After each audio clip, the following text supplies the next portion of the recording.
ভালোবাসার এরকম আরো অনেক গল্প পেতে এক্ষুনি সাবস্ক্রাইব করুন আমাদের চ্যানেলটিকে এবং পাশে থাকা বেল আইকনটি প্রেস করে দিন। ধন্যবাদ। Stay with us. দেখো জব্বারের মা, তোমার বউ আগেও অনেকবার এমন করছে। আজ সকাল সকাল আমার গাছের সবগুলো কচি ডগা ছিঁড়ে নিয়ে এসেছে। এত সাহস পায় কোথায় তোমার ছেলের বউ? আমি এখনো আমার ভাইদের জন্য শাক নিইনি, আর এই মেয়ে নিজের মনে করে ছেড়ে এনেছে। কি অসভ্য মেয়ে এনেছো ছেলের জন্য, সামান্যতম ভদ্রতা জানে না। ময়না বেগমের রাগে লাল হয়ে যাওয়া মুখটা দেখে জব্বারের মা মাথা নিচু করে রইল। ছেলের বউটা আস্ত বেয়াদ্দব, কাউকে মানে না, কারো ধারও ধারে না, তাই বলে এমন কাজ করবে? লজ্জায় মাথা তুলে তাকাতে পারছে না সে। কিন্তু তার বউয়ের মুখ বন্ধ নেই, সে সমানে ময়না বেগমের সাথে তর্ক করেই যাচ্ছে। দুটো ডগা ছেড়া এমন কি ক্ষতি হয়েছে আপনার? এত গলাবাজি করছেন কেন? ভাইদের এত টাকা থাকতেও ছোট লোকদের মতো ব্যবহার করেন। ময়না বেগম রেগে আগুন হয়ে গেল। রহিমা আর জরি কয়েকবার তেড়ে গিয়েছে ওদের দরজার কাছে। খালা দুজনকে আটকে রেখেছে কোনো রকম। আশেপাশের ফ্ল্যাটের মানুষ সব বেরিয়ে এসছে। সবাই এই মহিলার ওপর বিরক্ত। এর ছোট লোকী স্বভাবের কথা কম বেশি সবাই জানে। ছাদে কাপড় দিলে একটা ক্লিপও পাওয়া যায় না, সব এই মহিলাই নিয়ে আসে। বললে আবার পায়ে পা বাঁধিয়ে ঝগড়া করতে আসে। স্বামীর বেতন নেহাতই কম নয়, লাখ দেড়েক বেতন পায়, তবুও ছ্যাঁচড়ামি ছাড়ে না। গলাবাজি কমিয়ে করো মেয়ে, না হলে গলার রক ছিঁড়ে বেহালায় লাগিয়ে দেব। এত গলাবাজি করো কিভাবে? লজ্জা করে না? আমার ভাইয়েরা কোটি টাকা ইনকাম করে, তাতে তোমার কি? এখন বড় মন দেখিয়ে ভাইদের টাকা তোমার আলমারিতে রেখে যাব? অসভ্য মেয়ে। বউরে সাবধান করো জব্বারের মা। এরপর এমন কিছু হলে আমি মাহাতাবের সাথে কথা বলবো। তোমরা পুরানো ভাড়াটিয়া, তাই এবারের মতো মাফ করলাম। বউয়ের মুখে লাগাম টানো। জব্বার অফিস থেকে আসলে আমার সাথে দেখা করতে বলবা। মধু অসহায় চোখে দুতলার সিঁড়ির কাছে দাঁড়িয়ে আছে। ময়না বেগমকে টেনেও সরানো যায় না। বিগত 2 ঘন্টা যাবৎ সে এভাবেই ঝগড়া করে যাচ্ছে। বড় লোকেরা এভাবে ঝগড়া করতে পারে এটা মধুর জানা ছিল না। শেষ পর্যন্ত কুলসুম বেগম এসে ধমকে ময়না বেগমকে বাসায় নিয়ে এসছে। রহিমা আর জরি মুখ কালো করে দাঁড়িয়ে আছে। ঝগড়া মনমতো না হওয়ায় তাদের মুখ ভার।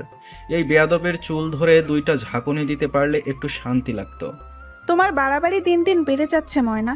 এভাবে বস্তির মহিলাদের মতো ঝগড়া করতে গিয়েছো কেন? এবারের মান সম্মান কি আর রাখবে না? তোমার ভাই দুটোর সম্মানের কথা তো ভাবতে পারো। ছোট্ট বাচ্চা নও তুমি, নিজেকে ঠিক করো। মাহতাবের সাথে এসব বিষয়ে কোনো কথা বলবে না, বুঝেছো? ময়না বেগম তার মায়ের কথায় কান দিলেন না। রহিমার দিকে তাকিয়ে কর্কশ গলায় বলল, নিচে গিয়ে লাউ শাকগুলো নিয়ে আসবি। আজ বাসায় লাউ শাক রান্না করা হবে। ওই অসভ্য যেন আমার লাউ গাছের আশেও না পায়, বেয়াদব। রহিমা দাঁত কপটি বের করে দৌড় দিল নিচে। তার ওপর মহৎ কাজের দায়িত্ব পড়েছে। জরিও পিছু নিয়েছে তার। খালা রান্নাঘরে চলে গেছে। কুলসুম বেগম মেয়ের খেয়ালিপনা দেখে চরম চটে গেল। কাপা কাপা হাতে নিজের লাঠিটি নিয়ে নিজের রুমে চলে গেল। মধু কি করবে বুঝতে পারছে না। চলে যাবে নাকি ময়না বেগমের কাছে গিয়ে বসবে, এটা ভেবে সে বিভ্রান্ত। এদিকে এসো মধু, তোমার সাথে গোপন কথা আছে। ময়না বেগমের ষড়যন্ত্রের গলা শুনে মধুর মুখটা শুকিয়ে গেল।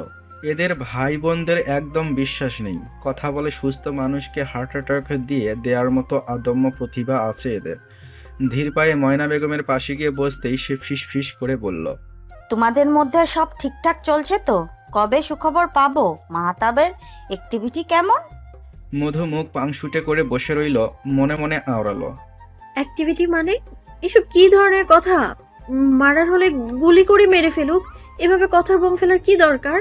ময়না বেগম মধুর ফ্যাকাশে মুখ দেখে মুখ কুঁচকে ফেলল। মনে মনে তিনি 100% শিওর তার ভাই বইয়ের কাছে ফেল করেছে। মন খারাপ করো না। মধু চুপ করে বসে রইল। মধুকে মন খারাপ করতে না বলে নিজেই মন খারাপ করে বসে রইল। ইস, এইটুকু মেয়েটার জীবন তিনি বরবাদ করে দিলেন। মাগরিবের আজানের পর পর মাহতাব বাসায় ঢুকছে। মধু নিজে দরজা খুলেছে। মাহতাব মধুর দিকে তাকিয়ে হালকা হেসে রুমে চলে গেল। মধু নিজেও কিচেনে ছুটল 1 গ্লাস ঠান্ডা শরবত বানাতে। বেচারাকে খুব ক্লান্ত দেখাচ্ছে। মাহতাব ফ্রেশ হয়ে এসে দেখল মধু তার জন্য শরবত আর হালকা কিছু নাস্তা নিয়ে দাঁড়িয়ে আছে।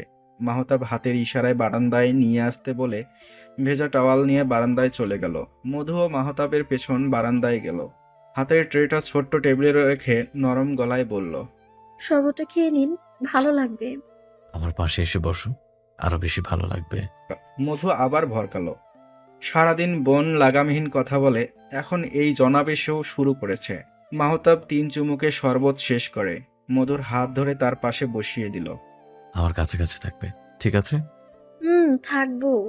আমাদের ভবিষ্যতের ব্যাপারে কি ভাবলে? মধু ক্লান্ত শ্বাস ছাড়ল। এর উত্তর তার কাছে নেই। আমি এসব বুঝি না। তাহলে কি আমি বুঝে নিব? অভিযোগ করবে না তো? তখন কিন্তু আবার দোষ দিতে পারবে না তুমি। ইব্রাহিম বাড়ির পরিবেশ আজ সকাল থেকেই থমথমে। সব সময় শান্ত থাকা মাহতাব আজ সিংহের মতো হিংস্র চোখে মেহরাবের দিকে তাকিয়ে আছে। মেহরাব স্তব্ধ হয়ে দেয়ালে হেলান দিয়ে বসে আছে। কি থেকে কি হয়ে গেল কিছুই তার মাথায় ঢুকছে না। লামিয়া লামিয়া তাকে ছেড়ে গেছে। এই মেয়েটা তো তাকে ছাড়া এক রাত থাকতে পারে না। তাহলে আজ কিভাবে তাকে ছেড়ে গেল? এখন রাতে সে কিভাবে ঘুমাবে? মেহরাবের বাহুতে মাথা না রাখলে তো আর ঘুম হয় না। ইস, কাল সারা রাত মেয়েটা হয়তো ছটফট করেছে। এখন নিশ্চয়ই মাথা ব্যথায় অস্থির হয়ে এদিক সেদিক পায়চারি করছে। লামিয়া ঠিক আছে তো? কার বাসায় গেল? মামার বাড়িও তো যায়নি। তাহলে কি করেছিস তুই মেহরাব? মেয়েটা বাড়ি ছাড়লো কেন? সত্যি করে বল। ময়না বেগম সহ বাসার সবাই কেঁপে উঠল। মধু এক কোণে দাঁড়িয়ে ফুঁফিয়ে কাঁদছে। মাহতাব আর তার বিয়ের 1 মাস পার হয়েছে সবে, কিন্তু এ বাড়ির প্রত্যেকটা মানুষের সাথে যেন তার 1000 বছরের সম্পর্ক। মাহতাবের হুঙ্কারে মেহরাব হালকা মাথা উঁচু করল। টলমলে চোখে ভাইয়ের দিকে তাকিয়ে কিছু একটা বলতে চাইল সে, কিন্তু ঠোঁট দুটো আলাদা করতে পারল না। কয়েকবার কেঁপে উঠলেও মুখ থেকে কোনো শব্দ বের হলো না মেহরাবের। নিদারুণ অসহায় চোখে তাকিয়ে শুধু নিজের মাথা নাড়িয়ে বলল সে কিছুই জানে না। কুলসুম বেগম এতক্ষণ চুপ থাকলেও এবার কিছুটা অস্বস্তি নিয়েই বলল, আমার মনে হয় লামিয়া অন্য কারোর সাথে। মা! বাকি কথা আর মুখ থেকে বের করতে পারল না সে। 3 ছেলে মেয়ে একসাথে গর্জে উঠল। সারা জীবন যা কখনো হয়নি আজ তা হলো। মায়ের ওপর গলা উঁচু করল তারা।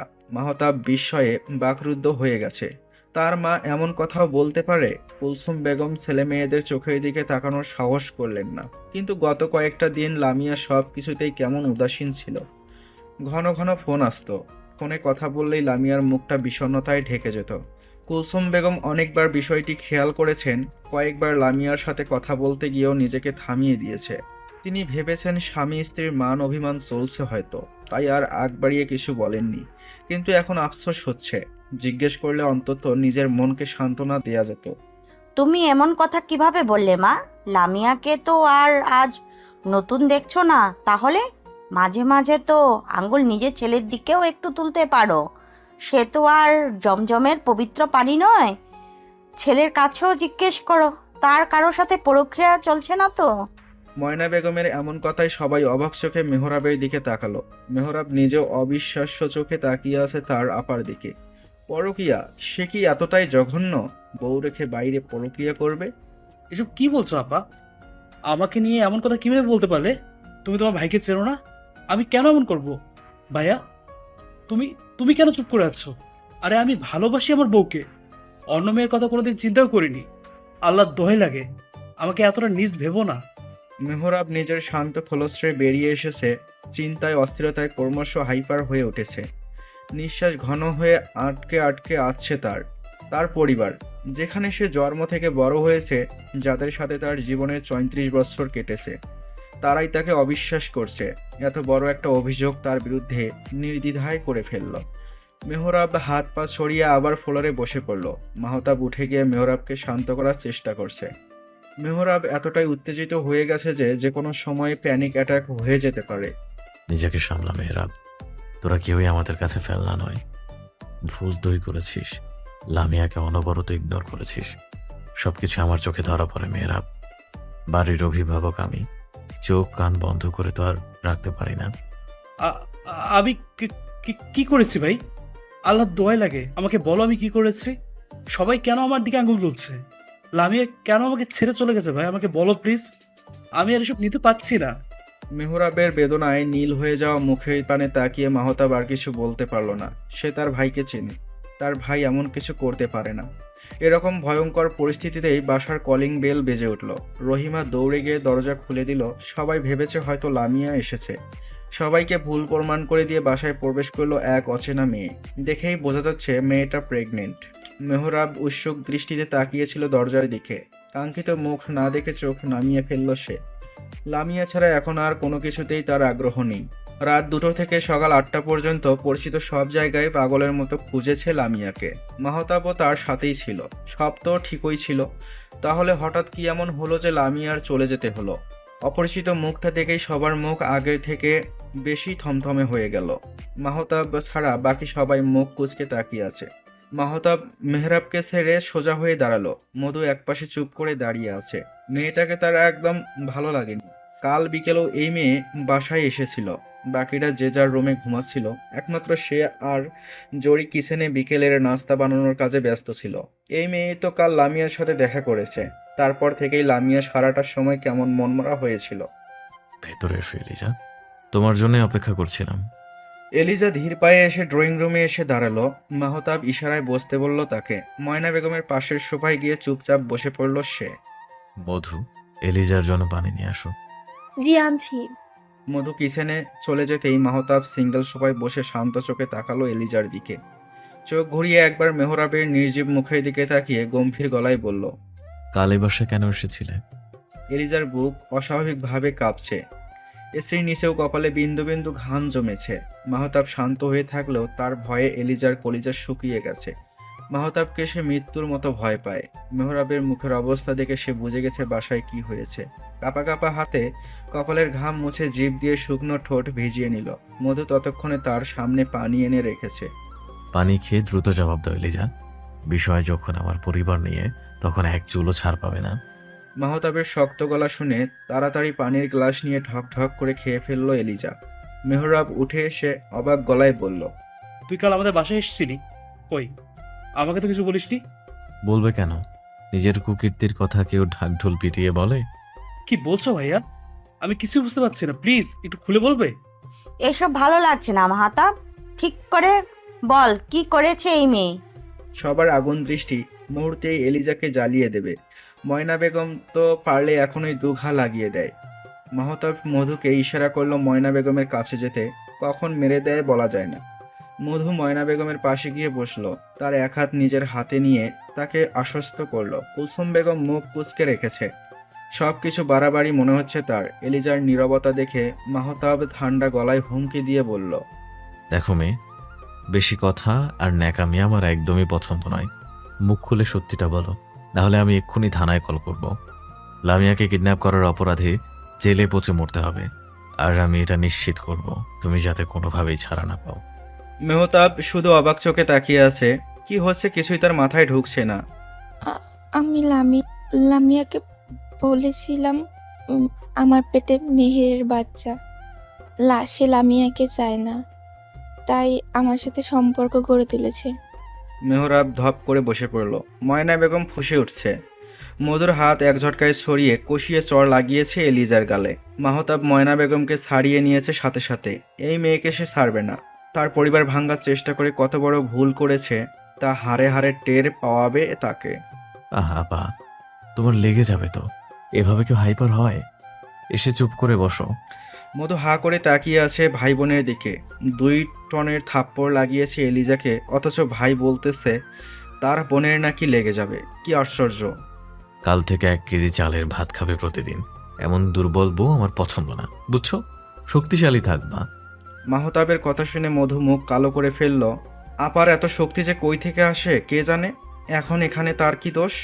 তোমরা কি বিয়ে করেছো? কুলসুম বেগমের সন্দিহান প্রশ্নে সবাই বিরক্ত হলো। মাহতাব ময়না বেগমকে শান্ত করে বসিয়ে মায়ের দিকে তাকিয়ে ভরাট গলায় বলল, আম্মা, বুঝদার মানুষরা অবুঝের মতো কথা আপনার থেকে আমাদের কারোরই কাম্য নয়। দয়া করে পরিস্থিতি বুঝে কথা বলুন। কুলসুম বেগম কপালে ভাঁজ ফেলে ছেলের দিকে তাকালো। ছেলে মেয়েদের এমন ব্যবহারে সে বিরক্ত। বিয়ের 7 বছর যখন তাদের কোনো সন্তান নেই, তাহলে মেহরাব আরেকটা বিয়ে করতেই পারে। এতে দোষের কিছু নেই। সে তো আর লামিয়াকে ফেলে দিচ্ছে না। লামিয়াও আগের মতোই এ বাড়িতে থাকবে। যে সংসারে বাচ্চা কাচ্চা নেই সে সংসারকে কি করে সংসার বলে? তোমরা বাড়াবাড়ি করছো মাহতাব।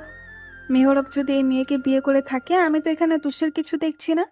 আমি চাই মেহরাব সন্তানের মুখ দেখুক। এখানে ভুলটা কোথায় বলবে? মেহরাব ছাড়া বাকি সবাই আহত চোখে কুলসুম বেগমের দিকে তাকিয়ে আছে। ময়না বেগম কিছু বলতে গিয়েও মাহতাবের ইশারায় থেমে গেল। মেহরাব আগের মতোই মাথা নিচু করে বসে। খালাসহ রহিমা আর জরি কিচেনের সামনে দাঁড়িয়ে আছে। সবার চোখে অশ্রু জমেছে। কুলসুম বেগমের প্রশ্রয়ে কথায় এলিজা যেন একটু সাহস পেল। আগের মতো ভয়ের আভা তার মুখে আর দেখা যাচ্ছে না। মাহতাব সবার দিকে চোখ বুলিয়ে মেহরাবকে উদ্দেশ্য করে বলল। তুই কি নিজের ব্যাপারে কিছু বলতে চাস? মেহরাব কারো দিকে তাকালো না। দেয়ালে মাথা ঠেকিয়ে চোখ বন্ধ করে রইল সে। পুরো জীবনটাকেই অর্থহীন লাগছে তার। পরিবারের মানুষগুলোও তাকে বিশ্বাস করছে না। লামিয়া তাকে ছেড়ে চলে গেছে। এখন আর নিজেকে নির্দোষ প্রমাণ করে কি হবে? সবার এমন খাপছাড়া ব্যবহার দেখে ময়না বেগম তেতে উঠল। এলিজার দিকে তেড়ে গিয়ে রাগে গড় গড় করতে করতে বলল। এই মেয়ে, মুখ খোল। এরকম নোংরা কাজ কেন করেছিস? আমার ভাই কোনোদিনও এমন কাজ করবে না, আমরা সবাই তো ভালো করে জানি। এখন যদি সত্যি কথা না বলিস তাহলে এই মুখ নিয়ে আর বের হতে পারবি না। তোর এই মুখ ভেঙে আমি স্টোর রুমে রেখে দেব। আহ ময়না, অভদ্রের মতো ব্যবহার করছো কেন? বাচ্চা যদি মেহরাবের হয় এটা তো খুশির কথা, তোমরা অযথায় ঝামেলা করছো। তুমি চুপ করো আম্মা। তোমার বিবেচনা দেখে আমি অবাক হয়ে যাচ্ছি। তুমি এই বাড়ির মুরব্বী, তোমার এমন অবিবেচকের মতো কথা মানায় না আম্মা। এই মেয়ে, তুই মুখ খুলবি নাকি আমি তোর মুখ ভাঙবো? এলিজার থরথর করে কাঁপছে। এক থাপ্পড় খেয়ে তার গাল টনটন করছে, ব্যথা করছে। আরেকটা খেলে দাঁত আর মুখ থাকবে না, সব পেটে চলে যাবে। মাহতাব এখন আর ময়না বেগমকে আটকাচ্ছে না। সে চুপচাপ গম্ভীর হয়ে বসে আছে, স্থির দৃষ্টিতে মা আর ভাইকে দেখে যাচ্ছে। এই মেয়ের কথায় তার কোনো আগ্রহ নেই। মধু গোল গোল চোখ করে ময়না বেগম আর এলিজাকে দেখছে। কখন ময়না বেগম আরেকটা দিয়ে গল লল করবে সেই অপেক্ষায়। অসভ্য মেয়ে একটা।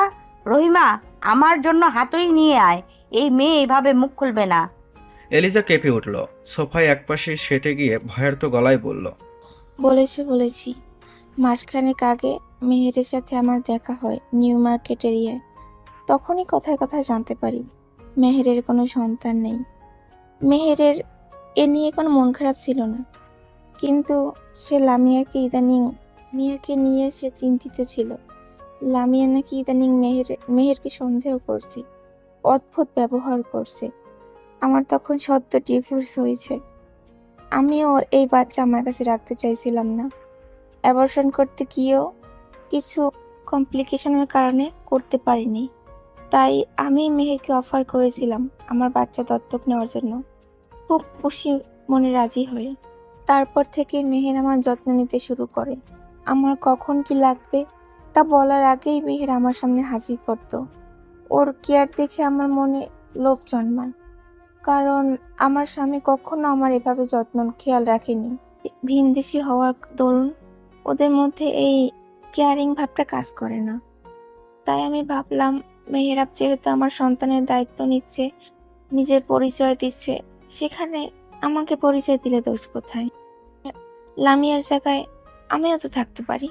তাই আমি কালী বাসায় আসি। লামিয়া এমনিতে মেহেরাবের উপর সন্দেহ ছিল। আমার সবকিছু গুছিয়ে বলায় লামিয়া কিছুটা কনভিন্স হয়।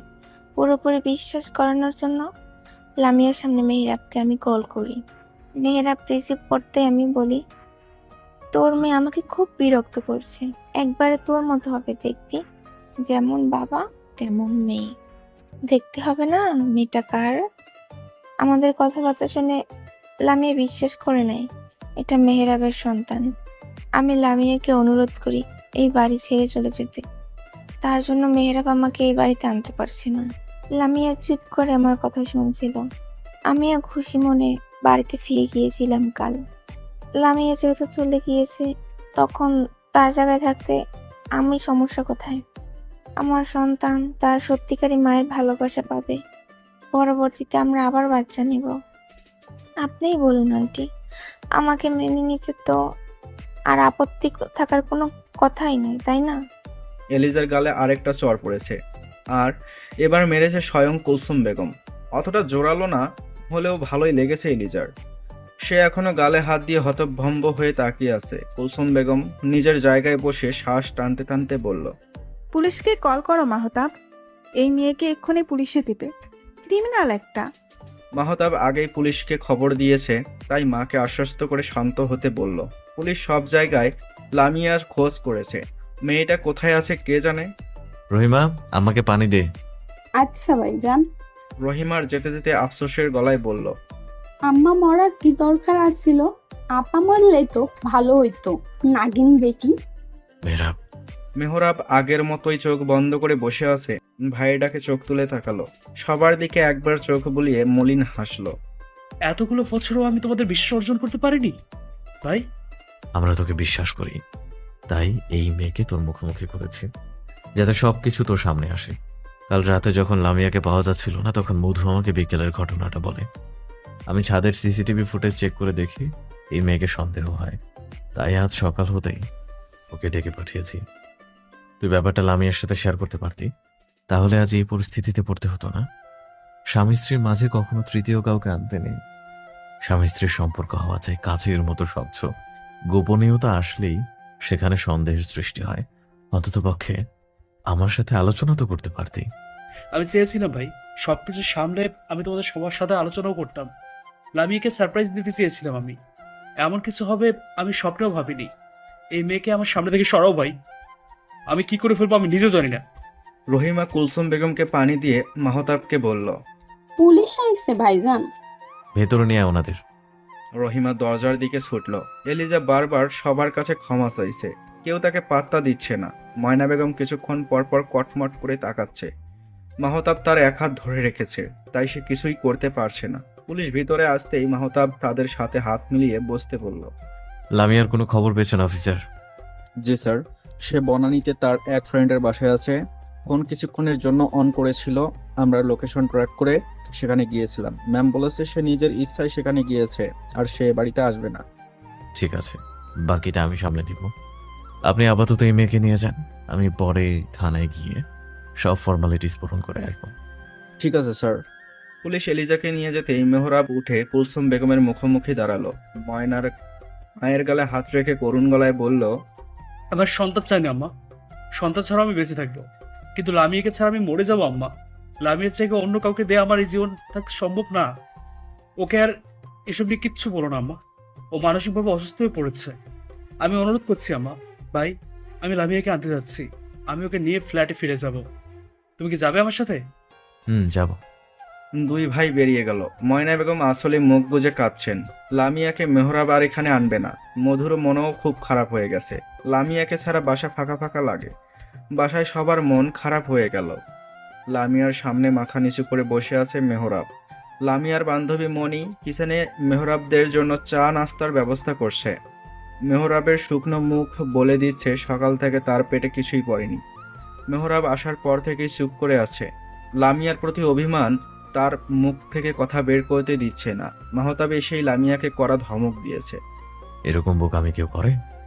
আমরা কি সবাই মরে গিয়েছিলাম? আমাদের বলা যেত না? তুমি কাজটা ঠিক করোনি লামিয়া।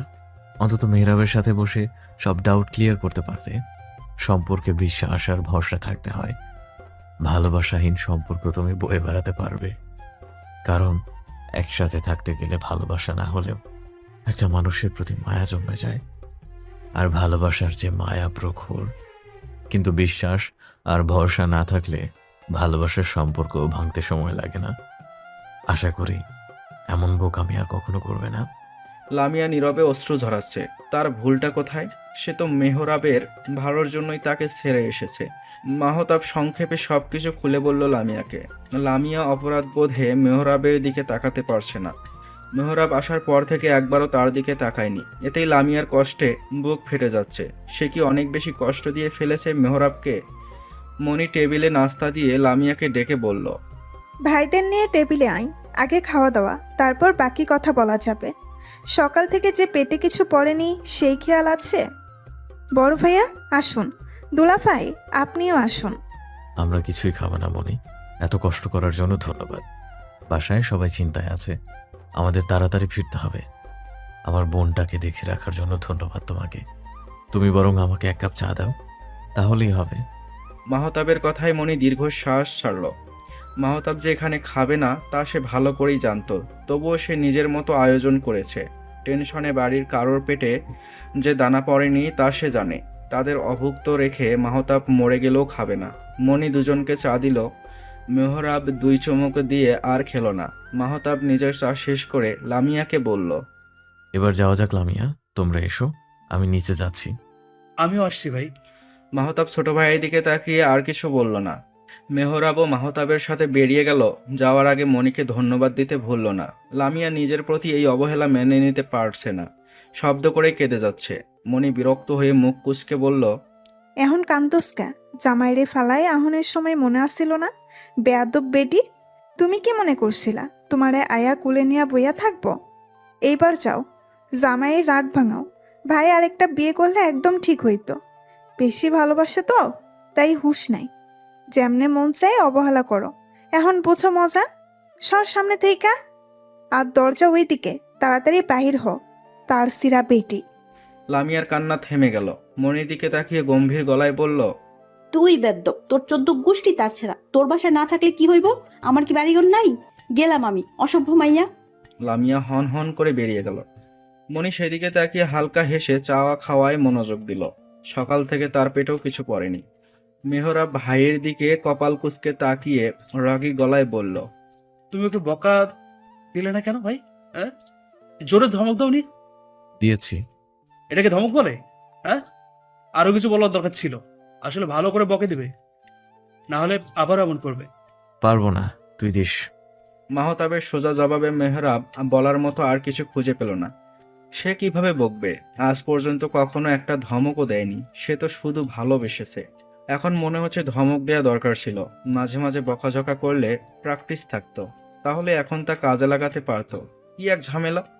মেহরাব আবার মুখ কুঁচকে রইল। এবার লামিয়ার সাথে সে টানা 3 দিন 4 ঘন্টা কথা বলবে না। এটা লামিয়ার শাস্তি। লামিয়া এসে কাচুমাচু করে দাঁড়ালো। মেহরাব অন্যদিকে মুখ ঘুরিয়ে রেখেছে। মাহতাব ভাইয়ের বাচ্চাদের মতো মুখ ফুলিয়ে রাখা দেখে মনে মনে হাসলো। লামিয়াকে গাড়িতে উঠতে বলে নিজে গিয়ে ড্রাইভিং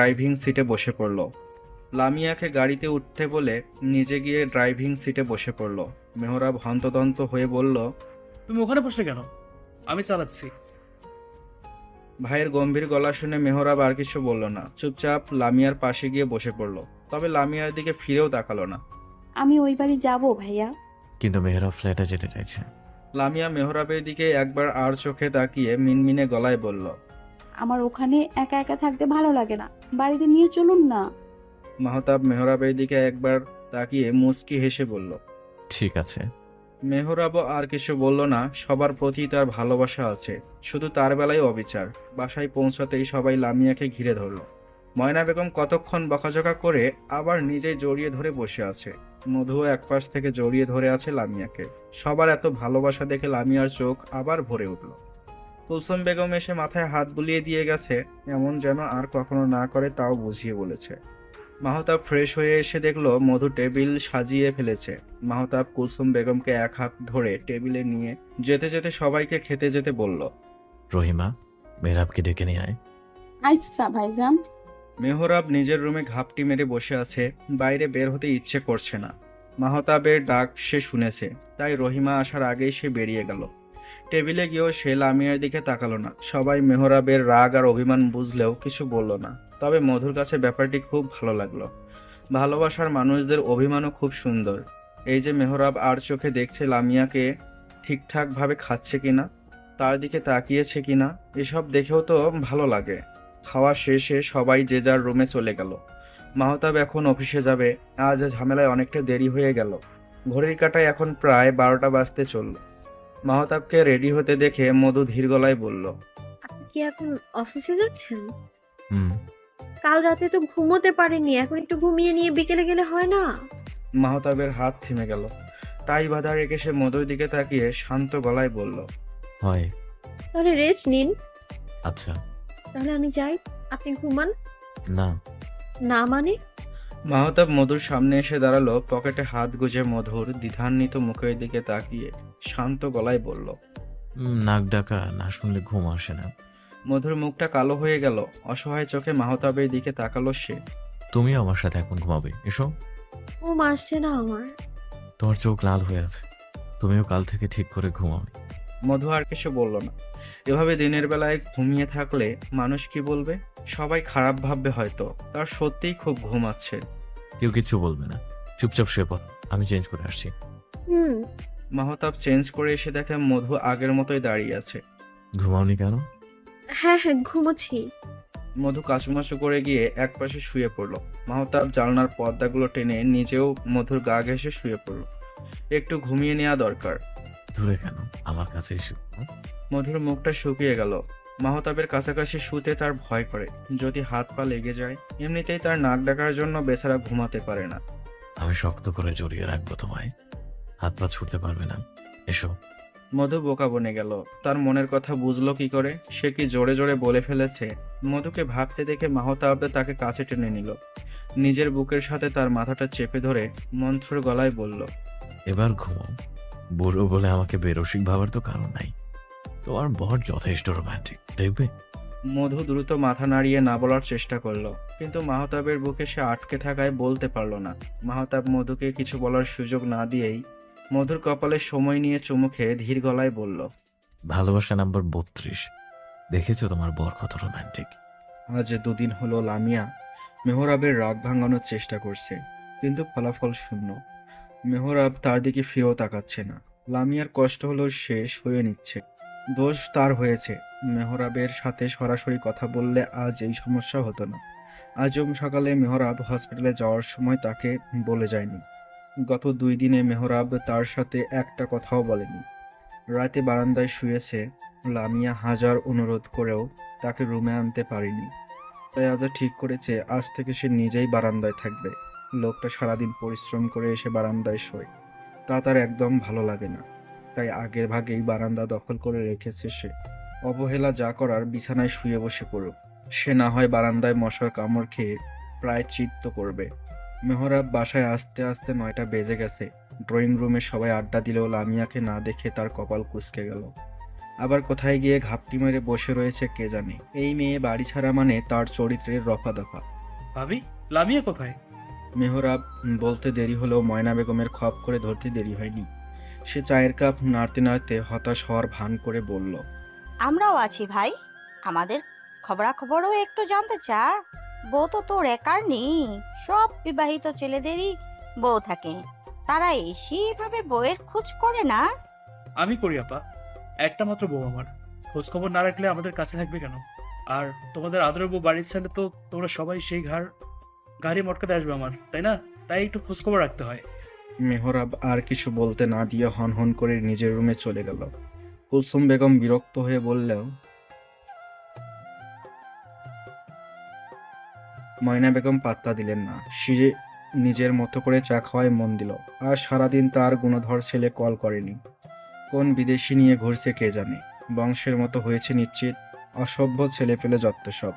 মাহতাব নিজের রুমেই অফিসের কাজ করছিল। কুলসুম বেগমের রাগী গলা শুনে দরজার সামনে এসে দাঁড়িয়েছে। দাঁড়ানোর কারণ যদিও ভিন্ন। তার পরিবারের সবার ব্যবহার সম্পর্কে সে অবগত। এসব তার কাছে নতুন কিছু নয়, কিন্তু আজকাল এই বিষয়টা খুব নতুন আর উপভোগ্য। তা হলো মধুর ভেবাচেকা খাওয়া অসহায় মুখ। তাদের পরিবারের এই হালকা পাতলা সংঘর্ষ দেখে মধুর শুকিয়ে যাওয়া মুখটা দেখে মাহতাবের ঠোঁটের কোণে হাসি ফুটে ওঠে। মেয়েটা যে বড্ড সরল। মধু মুখ কালো করে কিচেনে চলে গেল। রহিমা খালা শেফকে সাহায্য করছে রান্না জোগাড় করতে। সেদিকে তাকিয়ে কি মনে করে মধু নিজের রুমে চলে গেল। মাহতাব বারান্দায় দাঁড়িয়ে বেলি ফুলের বাগানের দিকেই তাকিয়ে আছে। সাদা সাদা ফুলে বাগান ভরে গেছে। ফুলের সুবাসে চারদিকে মম করছে। মাহতাব চোখ বন্ধ করে বুক ভরে শ্বাস নিল। এই বেলি ফুলের বাগান তার অসম্ভব প্রিয়। সে নিজের হাতে পরিচর্যা করে, কিন্তু গত 1 মাস যাবৎ সে বাগানে সময় দিতে পারছে না। ব্যবসার কাজে ইদানিং একটু বেশি ব্যস্ত থাকে সে। মধু ধীর পায়ে এসে মাহতাবের পাশে দাঁড়ালো। মাহতাব তখন চোখ বন্ধ করে বেলি ফুলের সুবাস নিতে ব্যস্ত। মধুর আসার আভাস পেয়ে সে চোখ খুলল। মধুর দিকে তাকিয়ে মুচকি হেসে বলল, কি ব্যাপার, শাশুড়ি আর আপাকে ছেড়ে যেতে ইচ্ছে হলো? তুমি তো আমাকে পাত্তাই দিচ্ছ না মধু। এটাকে মেনে নেওয়া যায় বলো, নাকি বুড়ো বলে আমার সামনে আসতে ইচ্ছা হয় না? মধু অবাক চোখে তাকালো মাহতাবের দিকে। তার মানে মাহতাবকে নিয়ে কখনো কোনো হীনমন্যতা আসেনি। মাহতাবের সামনে কম আসে এটা ঠিক, কারণ মাহতাবের হুটহাট রোমান্টিকতায় সে খুব লজ্জা পায়, ভয়ও পায় খানিকটা। এত বড় একজন মানুষের সাথে নিজেকে খাপ খাইয়ে নিতে পারে না সে। সারাক্ষণ চিন্তায় গলা শুকিয়ে আসে।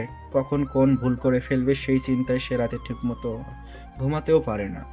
আর তার দূরে থাকাকে মাহতাব এমন কিছু ভাববে তা মধু কল্পনাও করেনি।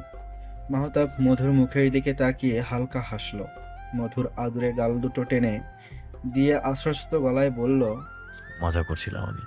ভয় পাচ্ছ কেন মধু? আমিই তো। আমাকে ভয় নয়, ভরসা করবে, ঠিক আছে? মধু আটকে রাখা শ্বাসটা ছাড়ল।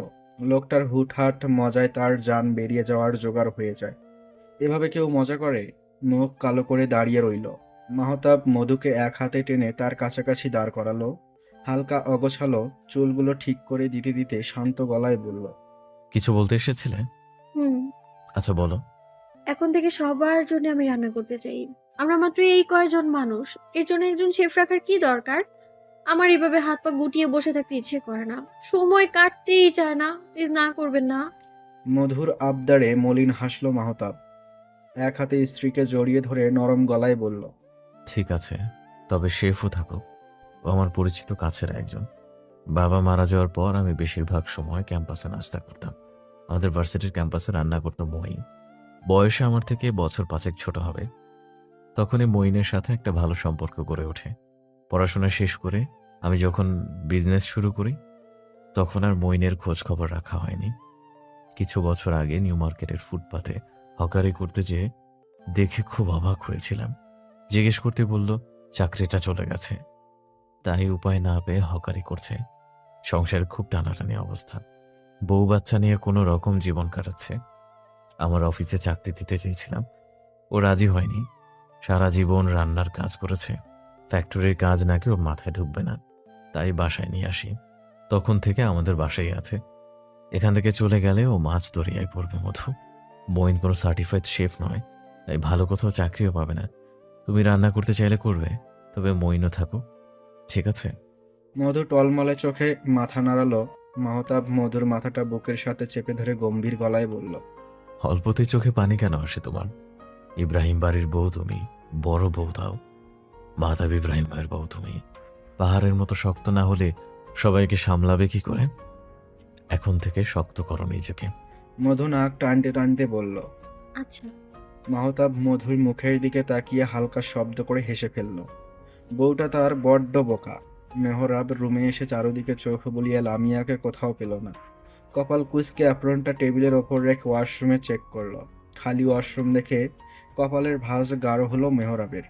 বারান্দার দরজার কাছে গিয়েই মুখ থেকে বিরক্তিতে চশ শব্দ বেরিয়ে এলো।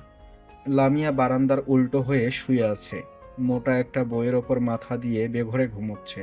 মেহরাব লামিয়াকে না ডেকে ফ্রেশ হতে চলে গেল। 10 মিনিট পর ওয়াশরুম থেকে বেরিয়ে সোজা বারান্দায় চলে গেল। লামিয়াকে কোলে তুলে রুমে শুইয়ে দিয়ে আবার বারান্দায় গেল। সমরেশ মজুমদার বিখ্যাত উপন্যাস 7 কাহন ফ্লোর থেকে হাতে নিয়ে দীর্ঘশ্বাস ছাড়ল। এই উপন্যাস পড়েই তার বইয়ের মাথায় তাকে ছেড়ে একা থাকার কুমতলব এসেছে। সে কি 7 কাহনের দীপাবলির বরের মতো নাকি? আশ্চর্য! এসব উপন্যাস আর বাসায় রাখা যাবে না। কি সাংঘাতিক ব্যাপার স্যাপার! রাতের খাওয়ার সময় মেহরাব আর লামিয়াকে ডাকেনি। লামিয়ার মেন্টাল কন্ডিশনের জন্য এখন প্রপার ঘুম প্রয়োজন। জেগে থাকলেই উল্টো পাল্টা চিন্তা করে নিজের মাথা খারাপ করবে, সাথে তারটাও খারাপ করবে। রহিমাকে দিয়ে লামিয়ার খাবার রুমে নিয়ে রাখলো মেহরাব। রাতে জেগে গেলে খেয়ে নেবে। লামিয়ার ঘুম ভাঙল মাঝরাতে। নিজেকে বিছানায় দেখে বুঝতে বাকি রইল না মেহরাব তাকে এখানে রেখে গিয়েছে। বিছানা থেকে নেমে ধীর পায়ে বারান্দায় গেল সে। মেহরাব এক হাত কপালে দিয়ে শুয়ে আছে। লামিয়া গিয়ে সোজা মেহরাবের পায়ের কাছে বসে পড়ল। মেহরাব হুড়মুড় করে উঠে বসে লামিয়ার 2 হাত চেপে ধরে হতভম্ব গলায় বলল, এসব কি করছো তুমি? পায়ে হাত দিচ্ছ কেন? আমাকে ক্ষমা করে দাও, আমি আর কখনো এমন ভুল করব না। প্লিজ এবারের মতো মাফ করে দাও।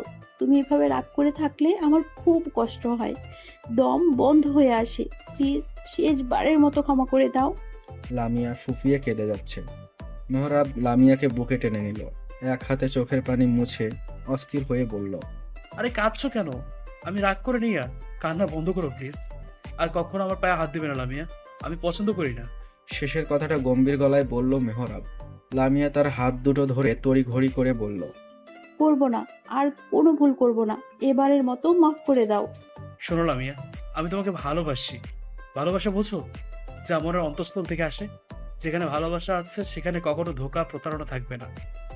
কেউ যদি ধোঁকা দিয়ে বলে তার সাথে সম্পর্ক থাকলেও ভালো আমি শুধু তোমাকেই বাসি, তাহলে বুঝে নিতে হবে সে কখনো ভালোবাসেনি। আমি তোমাকে আমার সহধর্মিণী হিসেবে ভালোবেসেছি, আমার বাচ্চার মা হিসেবে নয়। কত মানুষের হাত থাকে না, পা থাকে না, অপূর্ণতা নিয়ে তারা কি বেঁচে থাকছে না? আমাদের তো সব আছে। একটা সন্তান না হয় নাই থাকলো, আল্লাহ হয়তো এতে আমাদের কল্যাণ রেখেছে, কারণ সন্তান দেওয়ার মালিক একমাত্র সে। আমরা কপাল ফুটে মরে গেলেও সন্তান পাবো না যদি না সে চায়। তাই প্লিজ আর কখনো এমন বোকামি করবে না। আমি কষ্ট পাই খুব, ভালোবাসি বলে কষ্ট দিও না বউ। ভোর 4:30টার বাসায় কলিং বেল বেজে উঠল। সবাই তখন নামাজে দাঁড়িয়েছে। মাহতাব আর মেহরাব মসজিদে গিয়েছে। আজ আজানের প্রায় সাথে সাথেই সবাই নামাজে দাঁড়িয়ে গেছে। দরজার ওপাশে থাকা মানুষটার যে মোটেও ধৈর্য নেই, তার বেল বাজানোর ধরনেই তা স্পষ্ট। অনবরত বিরামহীনভাবে সে কলিং বেল বাজিয়ে চলেছে। ময়না বেগম 2 রাকাত সুন্নত আদায় করে সালাম ফিরিয়ে বিরক্ত গলায় বলল, এভাবে কে বেল বাজাচ্ছে? সামান্যতম ভদ্রতা জ্ঞান নেই, আর বাসায় ঢুকেছে কিভাবে? দারোয়ান বেটা কি হালকা হতে গেট খুলে চলে গিয়েছে? আজকে ওর বেতন থেকে 50 টাকা কাটা যাবে, বেয়াদব। আহ, চুপ করো ময়না।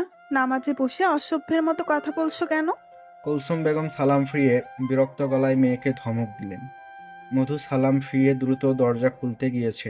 রহিমা আর জেরি সবার শেষে নামাজে দাঁড়িয়েছে, তাই তাকেই যেতে হলো। ময়না বেগমও ধীর পায়ে আসলো মধুর পিছু পিছু। এই অসভ্যের চেহারা না দেখলে তার নামাজে মন বসবে না। বয়সে ছোট হলে হাতে মধু মেখে চটাস করে এক চর বসাবে। বাসায় না শিখালে কি হয়েছে, সে নিজে চড়িয়ে চড়িয়ে ভদ্রতা শিখিয়ে দেবে। মধু দরজা খুলতেই পরিচিত মুখ দেখে থমকে গেল। বহুকালের চেনা জানা মানুষটাকে দেখে মুখে হাসি ফুটলেও পরক্ষণেই তা অভিমানের চাদরে মিলিয়ে গেল। দরজার ওপাশের মানুষটাও মধুকে দেখে কম অবাক হয়নি। মধুর এখানে থাকা তাকে বিস্ময়ের চরম শিখরে নিয়ে গিয়েছে। হাতের লাগেজটা রেখে অবাক চোখে তাকিয়ে বলল, মধুরিমা, তুই এখানে? মধু কিছু না বলেই চুপ করে রইল। ময়না বেগম সন্দিহান চোখে সামনে আসতেই নিজের ছেলে স্বামীরকে দেখে অবাক হয়ে গেল। গোল গোল চোখে কয়েক সেকেন্ডে তাকিয়ে থাকার পর তার হুঁশ ফিরল ছেলের পাশে সাদা চুলওয়ালা এক মেয়েকে দেখে। মেয়েটাও তার দিকে গোল গোল চোখ করে তাকিয়ে আছে। ময়না বেগম আতঙ্কে এক হাত বুকে আর এক হাত পায়ে দিলেন। সে নিশ্চিত তার বেঈমান ছেলে এই বিদেশি পাটখড়িকে বিয়ে করে নিয়ে এসেছে। পায়ের স্লিপার খুলে সোজা ছেলের গায়ে ছুঁড়ে মারলেন। হঠাৎ অতর্কিত হামলায় স্বামীর বোকা হয়ে গেল। স্যান্ডেল সোজা তার নাকে এসে লেগেছে। সামনে তাকিয়ে মাকে দেখে কিছু বলতে যাবে, তার আগে দ্বিতীয় পায়ের স্যান্ডেলটিও ছুঁড়ে মেরেছে ময়না বেগম। এবার তার সোজা পাটের আঁশের মতো চুল বিশিষ্ট মেয়েটির গায়ে লাগছে। মধু এক হাতে মুখ চেপে দাঁড়িয়ে আছে। কি থেকে কি হয়ে গেছে কিছুই তার মাথায় ঢুকছে না। স্বামীর অবাক চোখে তাকালো ময়না বেগমের দিকে, যার নজর আপাতত মধুর পায়ের স্যান্ডেলের দিকে। ওগুলোও মারবে নাকি? আম্মু, এসব কি করছো? কোথায় ছেলেকে জড়িয়ে ধরবে তা না করে জুতো মারছো কেন? ময়না বেগম গুনগুন করে কাঁদতে লাগলো। ড্রয়িং রুমের এই ভয়ঙ্কর অবস্থা নামাজের রুমে এখনো পৌঁছায়নি। মধু অসহায় মুখ করে দাঁড়িয়ে আছে। স্বামী নিজেও হতভম্ব চোখে মায়ের কান্না দেখছে। মধু গিয়ে ময়না বেগমকে আগলে ধরল। সোফায় বসিয়ে দ্রুত এক গ্লাস পানি এগিয়ে দিল তার দিকে। ময়না বেগম বুকে হাত রেখে আহাজারি করতে করতে বলল, আমার ভাইদের রক্ত পানি করা টাকা এই ছেলেকে বিদেশে পাঠিয়েছি পড়াশোনা করতে, আর এই কুলাঙ্গার বিদেশি ধরে এনেছে। ভাইদের সামনে মুখ দেখাবো কিভাবে আমি? আমার নাক কেটে 3 টুকরো করেছে এই বেয়াদব। ছি ছি ছি ছি। এই দিন দেখার আগে পিপি লো হয়ে আমি জ্ঞান হারালাম না কেন? স্বামীর চোয়াল ঝুলিয়ে মায়ের অভিনয় দেখছে। চেঁচামেচি শুনে কুলসুম বেগম সহ সবাই নামাজ রুম থেকে বেরিয়ে এসেছে। স্বামীর সাথে আসা মেয়েটা অবাক চোখে ময়না বেগমের কাণ্ড কারখানা দেখছে। তার হাতে ময়না বেগমের 2 নাম্বার জুতো বিদ্যমান। ও, আজমল আঙ্কেলের মেয়ে মারিয়া আম্মু, এভাবে রিয়াক্ট করা বন্ধ করো। কুলসুম বেগম এতক্ষণ মেয়ের কান্নার কারণ খুঁজছিল। নাতির গলা শুনে সামনে তাকিয়ে অবাক হয়ে গেল। খুশিতে চোখ টলমল করতে লাগলো। এক হাতে লাঠি ভর দিয়ে আরেক হাতে নাতির কাছে ডাকলো। স্বামীরও গিয়ে কুলসুম বেগমকে জড়িয়ে ধরলো। মধু এতক্ষণে নিজের মাথার জট খুলতে পারলো। স্বামীর তাহলে এবারই নাতি। ময়না বেগম নাক টেনে সোফা থেকে উঠে দাঁড়ালো। কুলসুম বেগম নাতির চোখে মুখে চুমু খেয়ে সারা মুখে হাত বোলাচ্ছেন। কুলসুম বেগম ছেলের সামনে গিয়ে তাকে জড়িয়ে ধরলো। স্বামীর শব্দ করে হেসে নিজেও আগলে নিল মাকে। কেমন আছিস বাবা? শুকিয়ে আম সত্য হয়ে গেছিস। আয় আমি তোকে ভাত দিই। স্বামীর ময়না বেগমকে থামিয়ে দিল। মায়ের কপালে চুমু খেয়ে মুচকি হেসে বলল, পরে খাবো আম্মু, এখন ফ্রেশ হব। মামারা কোথায়? আর ছোট মামি কি তার মামার বাড়ি গিয়েছে? দেখছি না যে। আর মধু এখানে কি করছে? তোর মামা মসজিদে, লামিয়া একটু অসুস্থ, নিজের রুমে ঘুমাচ্ছে। আর মধুকে কি তুই আগে থেকে চিনিস? হ্যাঁ আম্মু, আমার একমাত্র বন্ধু ছিল হাই স্কুলে। বলেছিলাম না তোমাকে একটা মেয়ের কথা? এই সেই মেয়ে। ও, এখন আর সে তোমার শুধু বন্ধু নেই, বড় মামি হয়, তোমার মামি বলেই ডাকবে। স্বামীর অবাক চোখে তাকালো মধুর দিকে। মধু নিচের দিকে তাকিয়ে পা দিয়ে ফ্লোর খুঁটছে। স্বামীর মধুর সামনে গিয়ে দাঁড়ালো। কিছুক্ষণ হতভম্ব হয়ে তাকিয়ে থেকে হুট করে মধুর মাথায় চাটি দিয়ে মুচকি হেসে বলল, বলছিলাম না মধুর চাক, তোর জীবনে একদিন ভালোবাসার জোয়ার আসবে। মিলল তো আমার কথা? মধু কিছু বলল না। অভিমানী চোখে একবার তাকিয়ে চোখ সরিয়ে নিল। স্বামীর মধুর অভিমান বুঝল। দীর্ঘশ্বাস ফেলে রহিমাকে বলল মারিয়াকে গেস্ট রুমে নিয়ে যেতে। কাল মারিয়া দিনাজপুর তার দাদার বাড়ি চলে যাবে। এরকম কিছু হতে পারে স্বামী তাকে রাস্তায় বলেছিল। তবুও মারিয়া কম অবাক হয়নি। তার কাছে ময়না বেগমকে অসম্ভব ভালো লেগেছে। সুযোগ পেলে একটু বন্ধুত্ব করবে সে। মাহতাব আর মেহরাব বাসায় এসে স্বামীরকে দেখে অবাক হলো না। তারা জানতো আজ স্বামীর আসবে। স্বামীর সবাইকে সারপ্রাইজ দিতে চেয়েছিল, পরিণামে জুতা খেতে হলো। ময়না বেগম ছেলেকে কাছে ডাকলেন। স্বামীর কাছে যেতেই সপাটে এক চর পড়ল তার গালে। মাহতাব আর মেহরাব দীর্ঘশ্বাস ফেলল। মেহরাব বিড়বিড় করে বলল, বেস্ট অফ লাক সামির। স্বামীর গালে হাত দিয়ে হতভম্ব গলায় বলল, মারলে কেন? এই সময় বাসার সবাই নামাজ পড়ে, জানো না? অসভ্যের মতো বেল বাজাচ্ছিলে কেন? ভদ্রতা শেখনি, বেয়ারা ছেলে। স্বামীর গালে হাত দিয়ে মিনমিন করে বলল, সরি। রুমে যাও। সবার সাথে কুশল বিনিময় করে স্বামীর ময়না বেগমের রুমে গেল। আজ সে সেখানেই থাকবে। কাল ছাদের রুমে শিফট হয়ে যাবে। রহিমাকে দিয়ে পরিষ্কার করিয়ে রাখতে হবে। এভাবে ছেলেটাকে মারলে কেন আপা? মাত্র দেশে এসেছে, একটু ভালো ব্যবহার তো করতে পারো। বেশি বুঝবি না, এক বিদেশিনী মেয়ে নিয়ে সকাল সকাল বাসায় এসে হাজির হয়েছে, তার উপর অসভ্যের মতো একটানা বেল বাজিয়ে চলেছে। এই মেয়ে দেখে যদি আমি হার্ট অ্যাটাক করে মারা যেতাম, আরো কয়েকটা দেওয়ার দরকার ছিল। মাহতাবের চোখের ইশারায় মধুকে ডেকে নিজের রুমে চলে গেল। আপার সাথে তর্কে যাওয়া দুঃসাহস তার নেই। ওটা মেহরাবের কাজ। মধু ধীর পায়ে মাহতাবের পিছনে গেল। এবারই তরিকা বুঝতে তার অনেক তেল মশলা খরচ করতে হবে। কয়েকদিনেই তার মাথা খারাপের অবস্থা। ভাবনার মাঝে কখন মাহতাব দাঁড়িয়ে গেছে মধু খেয়ালই করেনি। ফলাফল মাহতাবের পিঠের সাথে ধাক্কা। মাহতাব এক হাতে রুমের দরজা লাগিয়ে গম্ভীর গলায় বলল, ধাক্কা বুকে এসে খেতে হয় বন্ধু, তাহলেই তো আমি তোমাকে দু হাতে আগলে নিতে পারবো। এসো, সামনে থেকে এসো, আমার বুকে এসে ধাক্কা খাও। মধু হতভম্ব হয়ে গেল। সে কি ইচ্ছে করে পরিকল্পনা মাফিক ধাক্কা খেয়েছে? এভাবে বলছে কেন? ব্যথা পেল না তো আবার? তার মাথা কি বেশি শক্ত, লোহার মতো? কি হলো, এসো। আমি ইচ্ছে করে ধাক্কা খাইনি তো। আপনি কি ব্যথা পেয়েছেন? পেয়েছি। আনরোমান্টিক বউ পেলে সব বড়ই ব্যথা পায়। আমার মতো বুড়ো হলে তুমি তো সংসার আলাদা করে বলবে। আপনাকে আর দরকার নেই বাবুর আব্বু, আমি একাই থাকতে পারি। আমাদের সংসার আজ থেকে ভিন্ন, আপনি আপনার রাস্তায়, আমি আমার রাস্তায়। বাবুর আব্বুকে? আমি? কিন্তু আপনার তো কোনো বাবু নেই।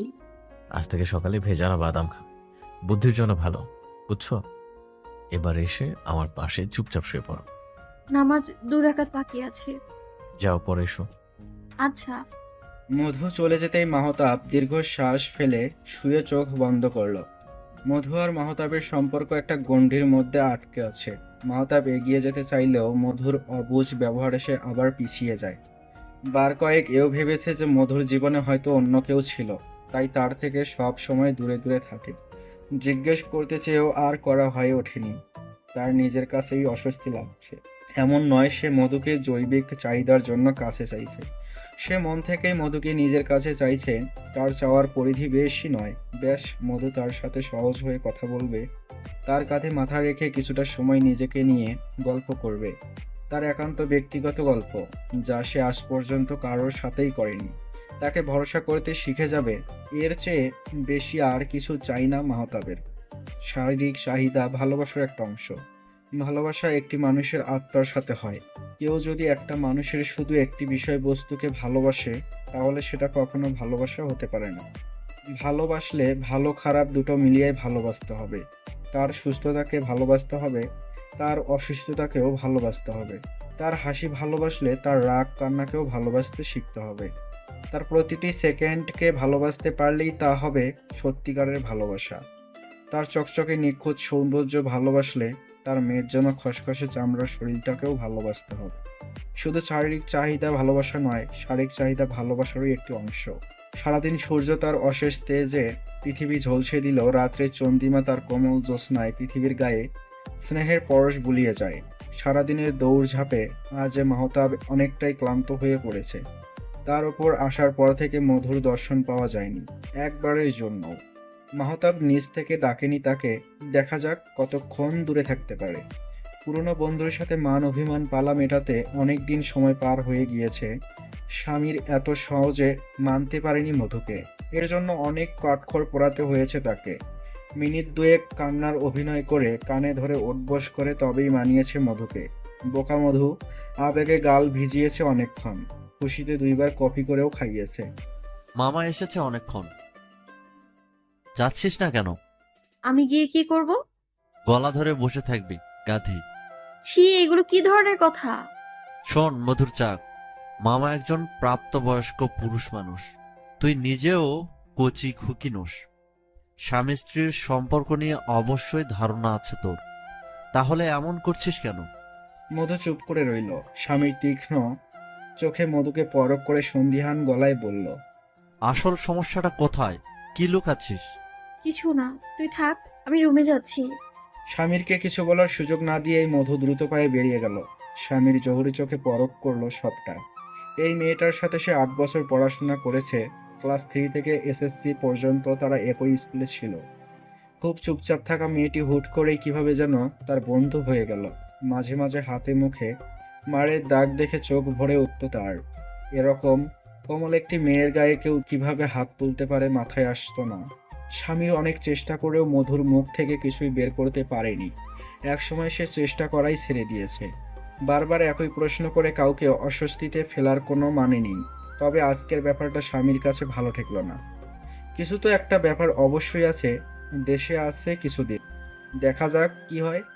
মধু নিজের রুমে এসে হাঁপ ছেড়ে বাঁচল, না হলে স্বামীরের প্রশ্নের বান চলতেই থাকতো। স্বামীরের প্রশ্নের উত্তর তার কাছে থাকলে সে বলতে পারবে না। সেসব মনে করা মানে পুরনো ঘা ঘুচিয়ে তাজা করা। কপালে জমে থাকা ঘামটুকু মুছে মধু চারদিকে চোখ বুলালো। শূন্য ঘর দেখে কপাল কুঁচকে গেল তার। ধীর পায়ে এগিয়ে গেল বারান্দার দিকে।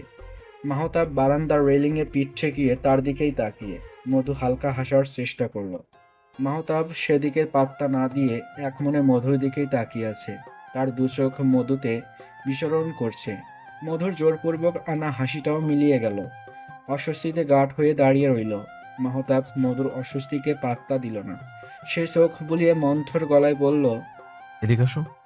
মধু নড়ল না, এক কদমও এগিয়েও গেল না, উল্টো পিছিয়ে গেল 2 কদম। মাহতাব দেখল, চোখে দৃষ্টি তীক্ষ্ণ করে এগিয়ে গেল মধুর দিকে। এই প্রথমবারের মতো ঘনিষ্ঠ হয়ে দাঁড়ালো। এক হাতে কোমর চেপে নিজের দ্রুত কমিয়ে নিজের সাথে চেপে ধরল। ঠক ঠক করে কাঁপতে থাকা মধুর সম্পূর্ণ শরীর নিজের বাহুতে মিশিয়ে নিল। তার শক্ত বুকে মধুর মাথাটা আঁকড়ে ধরে শান্ত গলায় বলল, এদিকে আসার মানে হচ্ছে আমার কাছে এসো, ঠিক এতটা কাছে, বুঝছো? মধুর শরীরের কাঁপন থেমে গিয়েছে। সমস্ত ভর মাহতাবের ওপর ছেড়ে দিতেই মাহতাবের কপালে ভাঁজ পড়ল। বুক থেকে আলগা করে সামনে আনতেই মধুর নিস্তেজ মুখটা দেখে বুক কেঁপে উঠল তার। অস্থির হয়ে মধুকে কোলে তুলে বিছানায় শুইয়ে দিল। চুল টানতে টানতে পায়চারি করতে করতে ভাবলো সবাইকে ডাকবে কিনা, কি ভাববে কে জানে। গ্লাস থেকে পানি নিয়ে কয়েকবার চোখে মুখে ছিটিয়ে দিয়েও কাজ হলো না। দ্রুত ফোন নিয়ে মেহরাবকে কল করলো সে। মেহরাব তখন মাত্র হসপিটাল থেকে ফিরেছে। ভাইয়ের কল পেয়ে দ্রুত পায়ে তার রুমে গেল। ভাবির কি হয়েছে ভাই? জানি না, হুট করে জ্ঞান হারিয়ে ফেলেছি। মাহতাবের চিন্তিত মুখের দিকে তাকিয়ে মেহরাব আর কোনো প্রশ্ন করল না। মধুর পালস রেট চেক করে আবার নিজের রুমে গেল। প্রয়োজনীয় জিনিস এনে নিজের কাজে লেগে গেল। কি এমন হয়েছিল ভাইয়া? ভাবি শক্ট হয়ে অজ্ঞান হয়ে গেছে, এখন ঘুমাচ্ছে। ঘুমাক, ডেকো না, সকাল পর্যন্ত সব ঠিক হয়ে যাবে। মাহতাব ভাইয়ের প্রশ্নের কোনো উত্তর দিল না। সে কিভাবে বলবে তার বউকে একটু জড়িয়ে ধরেছে বলে তার বউ জ্ঞান হারিয়েছে? মেহরাব নিজেও আর কোনো প্রশ্ন করল না, চুপচাপ নিজের রুমে চলে গেল। মাহতাব এসে মধুর পাশে বসলো। কপালে ভাঁজ ফেলে কোমরের শাড়ি সরিয়ে দিতেই তার চোখ মুখ শক্ত হয়ে গেল। মধুর ক্লান্ত বিধ্বস্ত মুখের দিকে চোয়াল শক্ত করে তাকিয়ে রইল। দরজা বন্ধ করে এসে নিজের কাজ শেষ করে গাড়ির চাবি নিতে তৎক্ষণাৎ বাসা থেকে বেরিয়ে গেল সে। যাওয়ার আগে নিজের রুম লক করতে ভুলল না সে। রাতে খাবার টেবিলে মাহতাবকে না দেখে ময়না বেগম চোখ কপালে উঠালো। স্বামী নিজে গেল মাহতাবকে ডাকতে। দরজা লক দেখে ময়না বেগমকে এসে বলতেই ময়না বেগম হাহুতাশ করে বলল, দেখেছো আম্মা, এসেই বউকে নিয়ে দরজার খিল দিয়েছে। ছি ছি ছি, বুড়ো বয়সে ভীমরতি, লজ্জা শরমের মাথা খেয়েছে বেয়াদবটা। কুলসুম বেগম বিরক্ত হয়ে মাহতাবের রুমে দরজার দিকে তাকালো।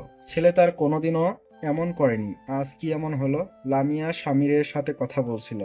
ময়না বেগমের কথা হেসে উড়িয়ে দিলেও কুলসুম বেগমের দৃষ্টি তার কাছে ভালো লাগলো না। আগের দিনের মানুষ সে, চিন্তা ভাবনা অনেকটা সেকালে রয়ে গেছে। কি হয়েছে? সবাই এভাবে বসে আছো কেন? তোর বড় ভাই বাড়ি ভর্তি মানুষের সামনে বউ নিয়ে দরজায় খিল দিয়েছে, লজ্জায় আমার গলা দিয়ে খাবার নামছে না। মেহরাব আশ্চর্য হয়ে বলল, তা তুমি লজ্জা পাচ্ছ কেন? তো লজ্জা পাবো না? সবাই ভাববে আমার ভাইয়ের মতো আমিও বোধহয় নির্লজ্জ ছিলাম। তোদের দোষ এসে আমার ঘাড়ে পড়বে কেন? আর আমিই বা মানবো কেন? মেহরাব বুঝলো তার আপার ঝগড়া করার মুড হয়েছে, তাই যুক্তিহীন যুক্তি দাঁড় করাচ্ছে। সে আর তর্কে গেল না। কুলসুম বেগমের দিকে তাকিয়ে শান্ত গলায় বলল, কিছুক্ষণ আগে ভাবি অসুস্থ হয়ে পড়েছিল, আমি নিজে চেক করে ইনজেকশন দিয়ে এসেছি। আজ রাতে আর ঘুম ভাঙবে না। ভাইয়া হয়তো তার পাশে আছে, তাই এত আকাশ কুসুম না ভাবলেও চলবে। কুলসুম বেগম উদ্বিগ্ন গলায় বলল, কি হয়েছে বড় বৌমার? সারাদিন তো ভালোই দেখলাম, হঠাৎ করে কি এমন হলো? প্রেশার লো হয়েছে আম্মা, চিন্তা করবেন না। মেহরাব কৌশলে কথা ঘুরিয়ে দিল। স্বামীর ভ্রু কুঁচকে রইল মেহরাবের মুখের দিকে। কিছু একটা হয়েছে সে নিশ্চিত। মধুর আচরণও স্বাভাবিক ছিল না। তার উপর রুমে গিয়ে অসুস্থ হয়ে যাওয়া। ময়না বেগম মলিন গলায় বলল, মেয়েটা অসুস্থ আর তোর ভাই আমাদের একবার বলার প্রয়োজনও মনে করলো না। দেখেছো আম্মা, কি বেয়াদব ছেলে তোমার। রহিমা টেবিলে মাছের বাটি রাখতে রাখতে বলল, ভাইজান তো বাসায় নাই আফা, হ্যাঁ তো হেই কখন বাইসা থেকে বাইরাই গেছে। সবাই অবাক চোখে তাকালো রহিমার দিকে। সবার এমন দৃষ্টি দেখে রহিমা থতমত খেয়ে গেল। ময়না বেগম আহাজারি করে বলল, অসুস্থ মেয়েটাকে রুমে তালা মেরে রেখে গেছে তোমার ছেলে। দেখেছো আম্মা, এই ছেলের সাথে বিয়ে দিয়ে মেয়েটার জীবন নষ্ট করে দিলাম। তোমার ছেলে এতিম মেয়েটার উপর অত্যাচার করছে। ওর নামে আমি নারী নির্যাতনের মামলা দিব। মেহরাব, গাড়ি বের কর, আমি এক্ষুনি থানায় যাব। ময়না বেগম দুই লাফে উঠে হাত ধুতে চলে গেছে। স্বামীর অসহায় চোখে মেহরাবের দিকে তাকিয়ে মিনমিনে গলায় বলল, আমি বিয়ে করব না মামা। খবরদার আমাকে কোনোদিন বিয়ের কথা বলবে না। আচ্ছা। কাল মাকে নিয়ে হসপিটাল যাব, তোমার ফ্রেন্ডকে বলে রেখো। আমাকে রুমে দিয়ে এসো মেহরাব। রহিমাকে বলো আমার খাবার রুমে দিয়ে আসতে। আসুন আম্মা। মেহরাব কুলসুম বেগমকে তার রুমে নিয়ে গেল। লামিয়া গালে হাত দিয়ে হতাশ গলায় বলল, আপা কখন কার দলে যায় কিছুই বুঝি না। সবার দলে গেলেও আম্মু কখনো মামাদের দলে যায় না মামি। লামিয়া হেসে ফেলল। আজ মেহরাবের খবর করে ছাড়বে ময়না বেগম। থানায় না নিয়ে গেলে কয়েক ঘা লাগিয়েও দিতে পারে। মাহতাব জয়নাল ব্যাপারীর সামনে সোজা হয়ে বসে আছে, শান্ত চোখে তার হাজার ক্রোধ। জয়নাল ব্যাপারীর পাশেই তার দুই ছেলে দাঁড়িয়ে। তারা কপাল কুঁচকে মাহতাবের দিকেই তাকিয়ে আছে। হঠাৎ এত রাতে মাহতাবের আগমন আর এমন শান্ত ভয়ঙ্কর দৃষ্টির মানে কিছুই তাদের মাথায় ঢুকছে না। জয়নাল ব্যাপারীর বড় ছেলে জাবির আজ বাড়িতেই আছে। তারা তিন ভাই জয়নাল ব্যাপারীর প্রথম স্ত্রী মরিয়মের সন্তান। মরিয়ম বিবি বেঁচে থাকতেই জয়নাল ব্যাপারী আলেয়াকে বিয়ে করেন। স্বামীর এই বেইমানি মেনে নিতে পারেননি তিনি, তাই এক কাপড়ে সংসার ছেড়েছেন। জাবির বেশিরভাগ সময় তার সাথেই থাকে। বাবার প্রতি তেমন একটা টান নেই তার, কিন্তু ছোট দুই ভাই একেবারে তার বাবার মতো হয়েছে। দয়া মায়াহীন নিষ্ঠুর প্রকৃতির। মধুরিমাকে সে ছোট বোনের মতো স্নেহ করত। যতদিন জাবির এই বাড়ি থাকতো মধু অনেকটা অস্বস্তিতে থাকতো। জয় আর স্বামীর তার ওপর হাত ওঠাতে পারতো না। অন্তত প্রতিদিনের মারধর থেকে বেঁচে যেত সে। জাবির চেয়েছিল মধুকে তার সাথে নিয়ে যেতে, কিন্তু তার মায়ের ঘরে সতীনের মেয়ের জায়গা হবে না। তাছাড়া মধুকে দেখলেই তার মায়ের পুরাতন ঘা তাজা হয়ে উঠবে, তাই সেও নিয়ে যায়নি। মাহতাব, জয়নাল ব্যাপারী আর বাকি সবাইকে জেলে ঢুকালেও জাবির চুপ ছিল। মধু এ বাড়িতে বড় হয়েছে, আপনারা ওকে ছোট থেকে নিজেদের সাথে রেখেছেন। এই প্রশ্নটা আপনাদের কাছেই করছি, মধুর সাথে কে অসভ্যতা করেছে? এক কথায় উত্তর চাই আমার। বেশি কথা শোনার ধৈর্য আমার মধ্যে অবশিষ্ট নাই, তাই তাড়াতাড়ি উত্তর দিন। জয়নাল ব্যাপারী দরদর করে ঘেমে যাচ্ছেন। আলেয়া বেগম অবাক চোখে তাকিয়ে আছে। মাহতাবের কথার আগামাথা কিছুই বুঝতে পারছে না সে। মাহতাবের শান্ত চোখে ক্রোধের মাত্রা স্পষ্ট বোঝা যাচ্ছে। আলেয়া বেগম জয়নাল ব্যাপারীর দিকে তাকিয়ে সন্দিহান গলায় বলল, জামাই এসব কি বলছে জয়নাল? আর তুমি কেন চুপ করে আছো? মধুর সাথে এই বাড়িতে কেউ অসভ্যতা করেনি বলছো না কেন? ওই মুখপুরি এখানে থাকতেও শান্তি দেয়নি, এখন শ্বশুর বাড়ি গিয়েও শান্তি দিচ্ছে না। শেষের কথাগুলো বলে আলেয়া বেগম রাগে গজগজ করছে। জাবির এক দৃষ্টিতে তার বাবা ভাইয়ের দিকে তাকিয়ে আছে। মাহতাব হাত মুষ্টিবদ্ধ করে নিচের দিকে তাকিয়ে, তার ইচ্ছে করছে এখন এই সবকটাকে মাটিতে পুঁতে দিতে। আর আলেয়া বেগমের দিকে তাকাতে গা গোলাচ্ছে। এ কেমন মা? মারা কি এরকম হয়? মা কখনো এমন হতে পারেন। মায়েরা হয় মমতাময়ী, তারা শুধু হৃদয় উজাড় করে ভালোবাসতে জানে। এ মহিলা কারো মা হওয়ার যোগ্য না। মাহতাব নিজের ফোন থেকে মেহরাবকে SMS করে এখানে আসতে বলল। তার আবার একটাই সমস্যা, অতিরিক্ত রাগ উঠলে মুখ থেকে কথা বের হতে চায় না। যেমন এখন সে মূর্তিমান মানবের মতো জমে বসে আছে। সবার স্তব্ধতা দেখে মুখ খুলল জাবির। জয়নাল ব্যাপারীর দিকে তাকিয়ে শক্ত গলায় বলল, ভাইয়ার প্রশ্নের জবাব দাও বাবা। সে এত রাতে এখনো নিশ্চয়ই আমাদের সাথে মজা করতে আসেনি। নিশ্চয়ই এমন কিছু হয়েছে যে কারণে ওনাকে এত রাতে এখানে আসতে হয়েছে। তাই সময় নষ্ট না করে জবাব দাও। আমাদের সকাল অফিস আছে, তুমি আর তোমার ছেলের মতো বসে বসে খাই না। ছেলের কর্কশ গলায় দমে গেল জয়নাল ব্যাপারী। ভীতু চোখে তাকালো ছোট দুই ছেলের দিকে। জয় আর স্বামীর ভয়ে কাঁপছে। জাবিরকে তারা ভালো করেই চেনে, সত্যিটা জানতে পারলে মেরে হাত পা ভেঙে দিতে দুবার ভাববে না। আলেয়া বেগম বুঝলেন পরিস্থিতি হাতের বাইরে চলে যাচ্ছে। আগেরবার জেল থেকে আসার পর পাড়া প্রতিবেশী তাদের ওপর ছিছি করেছে, এখনো কেউ খুব একটা মিশতে চায় না। গলির চায়ের দোকানে তাদের নিয়ে নিত্যদিনের বৈঠক বসে। এর মধ্যে আবার কিছু হলে এ পাড়ায় আর থাকা যাবে না, সবাই এক ঘরে করে দেবে তাদের। জয়নাল ব্যাপারী এবার গলা পরিষ্কার করে একটু গম্ভীর হওয়ার চেষ্টা করলেন। মাহতাবের দিকে তাকিয়ে না জানার ভান করে বললেন, আপনি কি বলছেন বুঝতে পারছি না। এখানে আমরা মধুর সাথে খারাপ ব্যবহার করেছি ঠিক, তবে তার সাথে অসভ্যতা করার কেউ নেই এ বাড়িতে। আমরা সবাই তার আপনজন, বাবা ভাই হই। এসব মুখে আনাও পাপ জামাই। জয়নাল ব্যাপারী ভোলা ভোলা চেহারা দেখে মাহতাবের মেজাজ খারাপ হলো। চোয়াল শক্ত করে তাকিয়ে রইল জয়নাল ব্যাপারীর মুখের দিকে। কয়েকটা শক্ত ঘুষি বসিয়ে চোয়াল ভেঙে দিতে পারলে মনটা একটু শান্ত হতো। জয়নাল ব্যাপারী থেকে চোখ সরিয়ে মাহতাব ঘড়ির দিকে তাকালো। এতক্ষণে মেহরাবের চলে আসার কথা। ছোট ভাই ডাক্তার হলেও হাড় ভাঙ্গার অভিজ্ঞতা তার কম নেই। স্কুল কলেজে এজন্য অনেকবার মাহতাবকে জরিমানা গুনতে হয়েছে। আজ ভাইয়ের এই গুপ্ত প্রতিভা কাজে লাগানোর সুযোগ হাতছাড়া করবে না মাহতাব। মেহরাবকে দিয়ে ভাঙ্গাবে, আবার তাকে দিয়ে ব্যান্ডেজ করাবে। সে নিজে কিছু করবে না। শ্বশুরের গায়ে হাত তোলাটা ভালো দেখায় না। জাবির হতভম্ব চোখে বাপ ভাইদের দিকে তাকিয়ে, এই ছোট ভাই দুটো কিছুদিন আগেও তার থেকে চকলেটের বায়না ধরেছে। মনে হচ্ছে এই তো সেদিন সে তার বাবার কাঁধে চড়ে বাজারে গিয়েছে। তার চেনা জানা মানুষগুলো কিভাবে এত বদলে গেল? এটা কি তার নিজের পরিবার? জাবির আলেয়া বেগমের দিকে রক্তচক্ষু নিয়ে তাকালো। এই মহিলা তাদের পুরো পরিবারটাকে ধ্বংস করে দিয়েছে। জাবিরের মন চাইল নিজেই নিজের গালে গলা চেপে মরে যেতে। লজ্জায় চোখ তুলে মাহতাবের দিকে তাকাতে পারছে না সে। এ কেমন নিকৃষ্ট কাজ করেছে তা শোনার জন্য সাহস হচ্ছে না তার। ঘৃণায় পেট মুচড়ে উঠছে। বাহিরে গাড়ির শব্দ পেতেই মাহতাব নড়ে চড়ে বসলো। ছোট ভাইয়ের কাছে এসব এক্সপ্লেইন করাও অস্বস্তিকর, তবে তার ভাই যথেষ্ট বুদ্ধিমান, কিছু খুলে বলতে হবে না নিশ্চিত। মেহরাব সাতের হাঁটা গোটাতে গোটাতে ঢুকলো তার পিছনে স্বামী। মামার সাথে এক প্রকার জোর করেই এসেছে সে। ভেতরে ঢুকেই জয়কে দেখে মুখে হাসি ফুটে উঠল, যেন বহুদিনের পুরনো বন্ধুকে খুঁজে পেয়েছে সে। কেউ কিছু বোঝার আগেই দৌড়ে গিয়ে ঠিক নাক বরাবর কয়েকটা ঘা বসিয়ে দিল। মাহতাব সহ সবাই দাঁড়িয়ে গেছে। মেহরাব হাতা গোটাতে ভুলে ভাগিনার দিকে তাকিয়ে আছে। কি থেকে কি হলো কারোর মাথায় ঢুকছে না। জয়ের নাক ফেটে ফোয়ারার মতো রক্ত বেরোচ্ছে। জয়নাল ব্যাপারী আর্তনাদ করে ছেলেকে আগলে নিয়েছে। স্বামীর বিজয়ের হাসি হাসতে হাসতে বলল, কলেজে থাকতে এই ছেলেই আমার নাক ফাটিয়ে দিয়েছিল মামা। মায়ের খেয়ে বাসায় যাওয়ার অপরাধে মাও আমাকে জুতো দিয়ে মেরেছে। আজ শোধবোধ করে দিলাম। Don't mind please. মাহতাব আবার চুপচাপ নিজের জায়গায় বসে পড়ল।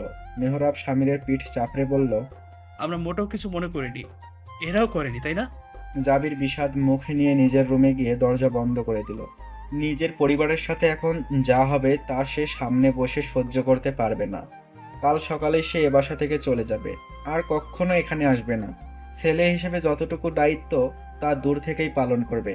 মাহতাব মেহরাবকে উদ্দেশ্য করে বলল, এই তিনজনকে ততক্ষণ পর্যন্ত মারবে যতক্ষণ এরা সত্যি কথা বলছে। সামান্য পরিমাণ দয়া দেখাবে না।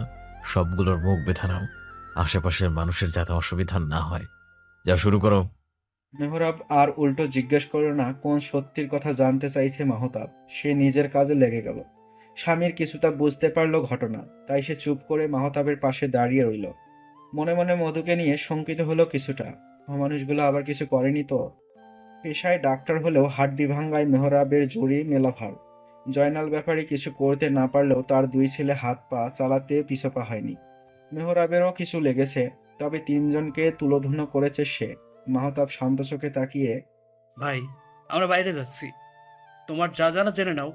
এবার মুখ না করলে হালকা আওয়াজ দিবে। গাড়িতে অনেক খেলনা আছে, সবগুলো দিয়েই আজ ওদের সাথে খেলবো। আয় সামির। স্বামীর মাথা নাড়িয়ে মেহরাবের পিছু নিল। মাহতাব এখনো ঠায় গা এলিয়ে বসে আছে। মেহরাব যেতেই সোজা হয়ে বসল। জয়নাল ব্যাপারীর দিকে তাকিয়ে অত্যন্ত শান্ত গলায় বলল, বলুন, বধূর সাথে কে এই নিকৃষ্ট কাজ করেছে? জয়নাল ব্যাপারী মাথা নিচু করে চুপ করে আছে। জয় আর স্বামীরের নাক মুখ ফেটে রক্ত বেরোচ্ছে। দুজনের অবস্থায় শোচনীয়। স্বামীর কাঁপা কাঁপা গলায় অস্পষ্ট স্বরে বলল, ভুল হয়ে গেছে ভাইয়া, এবারের মতো মাফ করে দিন। ক্ষোভ ছিল ওর প্রতি, রাগ হতো দেখলে। ওর মায়ের জন্য আমাদের মা চলে গেছে। বাবাকে খুব ভালোবাসতাম, তাই মায়ের সাথে যেতে পারিনি। কিন্তু মাকে ছাড়া থাকতে কষ্ট হতো খুব। কত রাত দুই ভাই কান্না করে কাটিয়েছি তা শুধু আমরাই জানি। বাবার জন্য ওনাকে কিছু বলতে পারতাম না, তাই সব রাগ মধুর ওপর দিয়ে যেত। আমরা ওকে মারধর করতাম ঠিকই, কিন্তু কখনো খারাপ নজরে তাকাইনি। তাহলে মধুর শরীরে এই চিহ্নগুলো কোত্থেকে এলো? জয় ভীত চোখে স্বামীর দিকে তাকালো। স্বামীর মাথা নিচু করে বসে আছে। জয় কাঁপা কাঁপা গলায় বলল, ওই দিন স্বামীর নেশা করেছিল, ইচ্ছে করে করেনি। বড় কিছু হয়ে যাওয়ার আগেই আমি আটকে ফেলেছিলাম। আলেয়া বেগম মূর্তির মতো এক কোণে দাঁড়িয়ে আছে। এদেরকে সে নিজের ছেলের মতো আদর করেছে।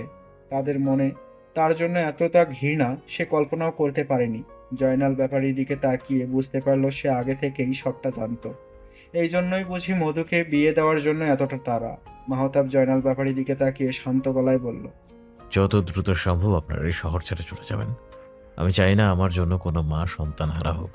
মাহতাব যত দ্রুত এসেছিল তার চেয়েও বেশি দ্রুত পায়ে ব্যাপারী বাড়ি থেকে বেরিয়ে গেল। মেহরাব আর স্বামীর গাড়ির সামনে দাঁড়িয়ে আছে। আমি আমার গাড়ি নিয়ে যাচ্ছি, তোরা চলে আয়। মেহরাব কিছুটা আমতা আমতা করে বলল, সিরিয়াস কিছু ভাই?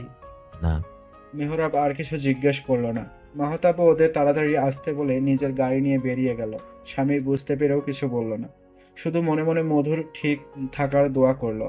মাহতাব বাসায় গিয়ে সোজা নিজের রুমে চলে গেল। মধু এখনো ঘুমিয়ে আছে। গাড়ির চাবিটা রেখে মধুর মাথায় হাত বুলিয়ে দিল সে। কপালে দীর্ঘক্ষণ চুমু খেয়ে ওয়াশরুমে চলে গেল ফ্রেশ হতে। মেয়েটা কি এজন্যই নিজেকে গুটিয়ে রাখে? একবার কি বিশ্বাস করে বলা যেত না?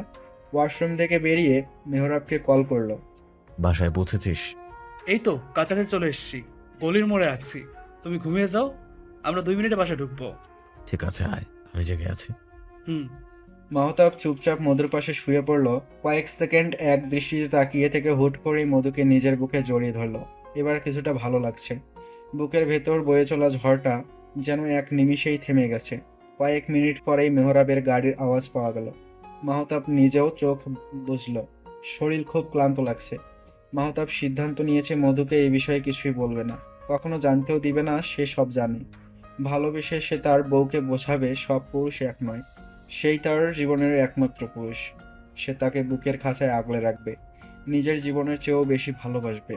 সময় লাগাবে, কিন্তু একসময় সে সফল হবে নিশ্চিত। মধুর ঘুম ভাঙল খুব ভোরে। মাহতাব তখনও গভীর ঘুমে বিভোর। নিজেকে মাহতাবের বাহুবন্ধনে দেখে হকচকিয়ে গেল মধু। কাল রাতের কথা মনে পড়তেই ভালো করে নিজের দিকে তাকালো। সবকিছু ঠিক দেখে স্বস্তির নিঃশ্বাস ছেড়ে নিজেকে মাহতাবের থেকে ছাড়িয়ে নিল। অজু করে এসে ধীর গলায় মাহতাবকে ডেকে তুলে নামাজের রুমে চলে গেল। মাহতাব নিজেকে সামলে নিজেও ফ্রেশ হয়ে মসজিদে চলে গেল। মাত্র 2 ঘন্টা ঘুমাতে পেরেছে সে। মাথা ঝিমঝিম করছে। মেহরাব আর স্বামীর ঘুম ঘুম চোখে ঢুলতে ঢুলতে মসজিদে গেল। মেহরাবের আজ একটা ওটি আছে দুপুরে পরে। আজ আর সকাল সকাল হসপিটালে যাবে না সে। কল করে হাফ ডে ছুটি নিয়ে নেবে। নামাজ শেষ করে ছেলেরা সবাই আবার ঘুমিয়েছে। লামিয়া সকাল থেকেই মুখ ভার করে বসে আছে। ময়না বেগম অনেক খুশিও পেট থেকে কিছু বের করতে পারেনি। সে নিশ্চিত তার বেয়াদব ভাই লামিয়ার সাথে পায়ে পা বাঁধিয়ে ঝগড়া করেছে। এত ভালো মেয়েগুলোকেই কেন এই বেয়াদবদের কপালে পড়তে হলো। মনে মনে আফসোসের শেষ নেই তার। মধু সকাল থেকেই সবার সাথে স্বাভাবিক ব্যবহার করছে। কাল রাতের বিষয় নিয়ে মনের মধ্যে খসখস করছে। মাহতাব রেগে আছে কিনা তা নিয়েও মনের মধ্যে আনচান করছে। ব্রেকফাস্ট টেবিলে থমথম মুখ করে সবাই ব্রেকফাস্ট করছে। ময়না বেগম ধারালো দৃষ্টিতে 2 ভাইয়ের দিকে তাকিয়ে আছে। মেহরাব চোরের মতো আর চোখে কয়েকবার তাকালেও এখন আর তাকাচ্ছে না। কাল রাতে কখন ফিরেছ? কুলসুম বেগমের প্রশ্নে একবার চোখ তুলে তাকালো মাহতাব। পুনরায় খাওয়ায় মনোযোগ দিয়ে ধীর গলায় বলল, অফিস থেকে জরুরি কল এসেছিল আম্মা, সেখানে গিয়েছিলাম। রাত 1:30টার দিকে ফিরেছি। কুলসুম বেগম আর কিছু বললেন না, কিন্তু ময়না বেগম ফোঁস করে উঠল। অফিস সামলে আর কি হবে? তোর ভাই কাল রাতে আবার মারামারি করে এসেছে। দেখ, হাত আর কপাল কালো হয়ে আছে, পুন্ডা হয়েছে একটা। মধু অবাক চোখে তাকিয়ে আছে মাহতাবের দিকে। মাহতাব কাল রাতে বেরিয়েছিল কই, তার তো মনে পড়ছে না। মাহতাব মেহরাবের দিকে একবার তাকিয়ে আবার খাওয়ায় মন দিল। দেখলে আম্মা, দেখলে তোমার ছেলেরা আমাকে পাত্তাই দিচ্ছে না। বিয়ে করেছে শুক্রতে 7 দিন হয়েছে, এখনই এই অবস্থা। কয়দিন পর তো আমাকে বাড়ি থেকে বের করে দেবে। ময়না বেগম আসলে মুখ বুজে গুনগুন করে কাঁদতে লাগলো। লামিয়া মেহরাবের দিকে রাগী চোখে তাকিয়ে ময়না বেগমকে সান্ত্বনা দিতে লেগে পড়েছে। মেহরাব অসহায় চোখে তাকিয়ে বলল, তোমার চোখে পানি আসেনি আপা? স্বামীর ফিক করে হেসে ফেলল। ময়না বেগম গজ গজ করতে করতে নিজের রুমে চলে গেল। মাহতাব নিজের খাওয়া শেষ করে প্লেটে খাবার বেড়ে ময়না বেগমের রুমে চলে গেল। কি দরকার ছিল এসব বলার? আরে লামু, আমি তো সত্যিটাই বললাম।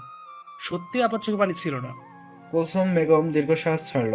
এটা রোজকার কাহিনী, ছেলে আছে বিদায় সে নিশ্চিত। মধু কৌতূহল গলায় বলল, আপনি কিভাবে ব্যথা পেয়েছেন ভাইয়া? ইস, কতখানি দাগ পড়ে গেছে। বাদ দিন ভাবি, এই লোক কোনোদিনও ঠিক হবে না। আমি আজই আমার ফ্ল্যাটে চলে যাব। খবরদার আমার পিছু এসেছো তো। লামিয়াও রাগে গড় গড় করতে করতে চলে গেল। মেহরাব অসহায় ছাগল ছানার মতো মুখ করে বসে রইল। কিছুদিন বউ ছাড়া কাটাতে হবে নিশ্চিত। সুজিয়ে সুজিয়ে খাইয়েছে মাহতাব। ময়না বেগম সারাদিন তাদের পিছনে লাগলেও ভাইদের সে অসম্ভব ভালোবাসে। মাহতাব আর মেহরাব তা খুব ভালো করেই জানে। তাই খুব ধৈর্য নিয়েই তারা তার বোনকে সামলায়। ময়না বেগমকে খাইয়ে মাহতাব রুমে এসে দেখে মধু মুখ ভার করে বসে আছে। মাহতাব একবার আর চোখে তাকিয়ে নিজের ল্যাপটপ নিয়ে সোফায় বসলো। মাহতাবের গম্ভীর থমথমে মুখ দেখে মধু চোখ নামিয়ে ফেলল। মাহতাব কিছু বুঝতে পেরেছে। কপালে সূক্ষ্ম ঘামের রেখা দেখা দিল। পুরনো ঘা তাজা হয়ে বুকের ভিতর রক্তক্ষরণ শুরু হয়ে গেল। কাঁপা কাঁপা হাতে কপালের ঘাম মুছে বিষাদ চোখে মাহতাবের দিকে তাকাতেই দেখলো মাহতাব ও তার দিকেই তাকিয়ে আছে। মাহতাবের শান্ত আশ্বস্তপূর্ণ চাহনিতে মধুর অশান্ত মনটা হঠাৎ করেই শান্ত হয়ে গেল। মাহতাবের বিশ্বস্ত চোখের দিকে তাকিয়ে চোখের জল নিয়েই মুচকি হেসে বলল সে, কাছে আসো মধু। মধু দেরি করলো না, বলার সাথে সাথেই মাহতাবের সামনে গিয়ে দাঁড়ালো। উৎসুক দৃষ্টিতে মাহতাবের পরবর্তী বাক্য শোনার জন্য আগ্রহ নিয়ে তাকিয়ে রইল। আমার কাছে বসো। যতটা কাছে বসলে তুমি আমার হৃৎপিণ্ডের ধুকপুকানি শুনতে পাও, ঠিক ততটা কাছে। না হলে বুঝবো কি করে আমার মনে তোমার জন্য কতটা বিশ্বাস আর ভালোবাসা আছে। মধু বিমূঢ় নয়নে তাকিয়ে রইল। নিষ্পলক দৃষ্টি মাহতাবের চোখের পানে রেখেই এগিয়ে গিয়ে মাহতাবের বুকে মাথা রাখল। আপনার বুকে আসার আগেই আপনার চোখ সবকিছু বলে দেয় বড় সাহেব। আমি ভরসা করি আপনাকে। আমাকে কখনো ভুল বুঝবেন না প্লিজ। আমি খুব সাধারণ একটা মেয়ে। আপনার জানার থেকেও আমি অনেক বেশি সাধারণ। আমার জীবনে দুজন পুরুষের আগমন হয়েছে যাদের আমি অসম্ভব ভালোবাসি আর বিশ্বাসও করি। একজন হচ্ছে আমার বাবা, যে আমায় জন্ম না দিয়েও নিজের মেয়ের মতো ভালোবেসেছেন। সে যদি আমায় রাস্তা থেকে কুড়িয়ে না আনতেন, তাহলে আজ আমার জায়গা কোথায় হতো তা বলার অপেক্ষা রাখে না। শুনেছি বাবা আমায় ডাস্টবিনের পাশ থেকে তুলে এনেছেন। তখন আমার ছোট্ট শরীরটা কিছু পুকুর টানাটানি করছিল। বাবা তখন আগলে নিয়ে না নিলে আমি হয়তো সেদিন পুকুরে পেটে চলে যেতাম। কথাগুলো বলেই হালকা হাসলো মধু। মাহতাব এক দৃষ্টিতে মধুকে দেখছে। মাহতাবের বুক থেকে নিজের মাথাটা তুলে সোজা হয়ে বসলো। মাহতাব এখনো তাকে বাহুবন্ধনে আটকে রেখেছে।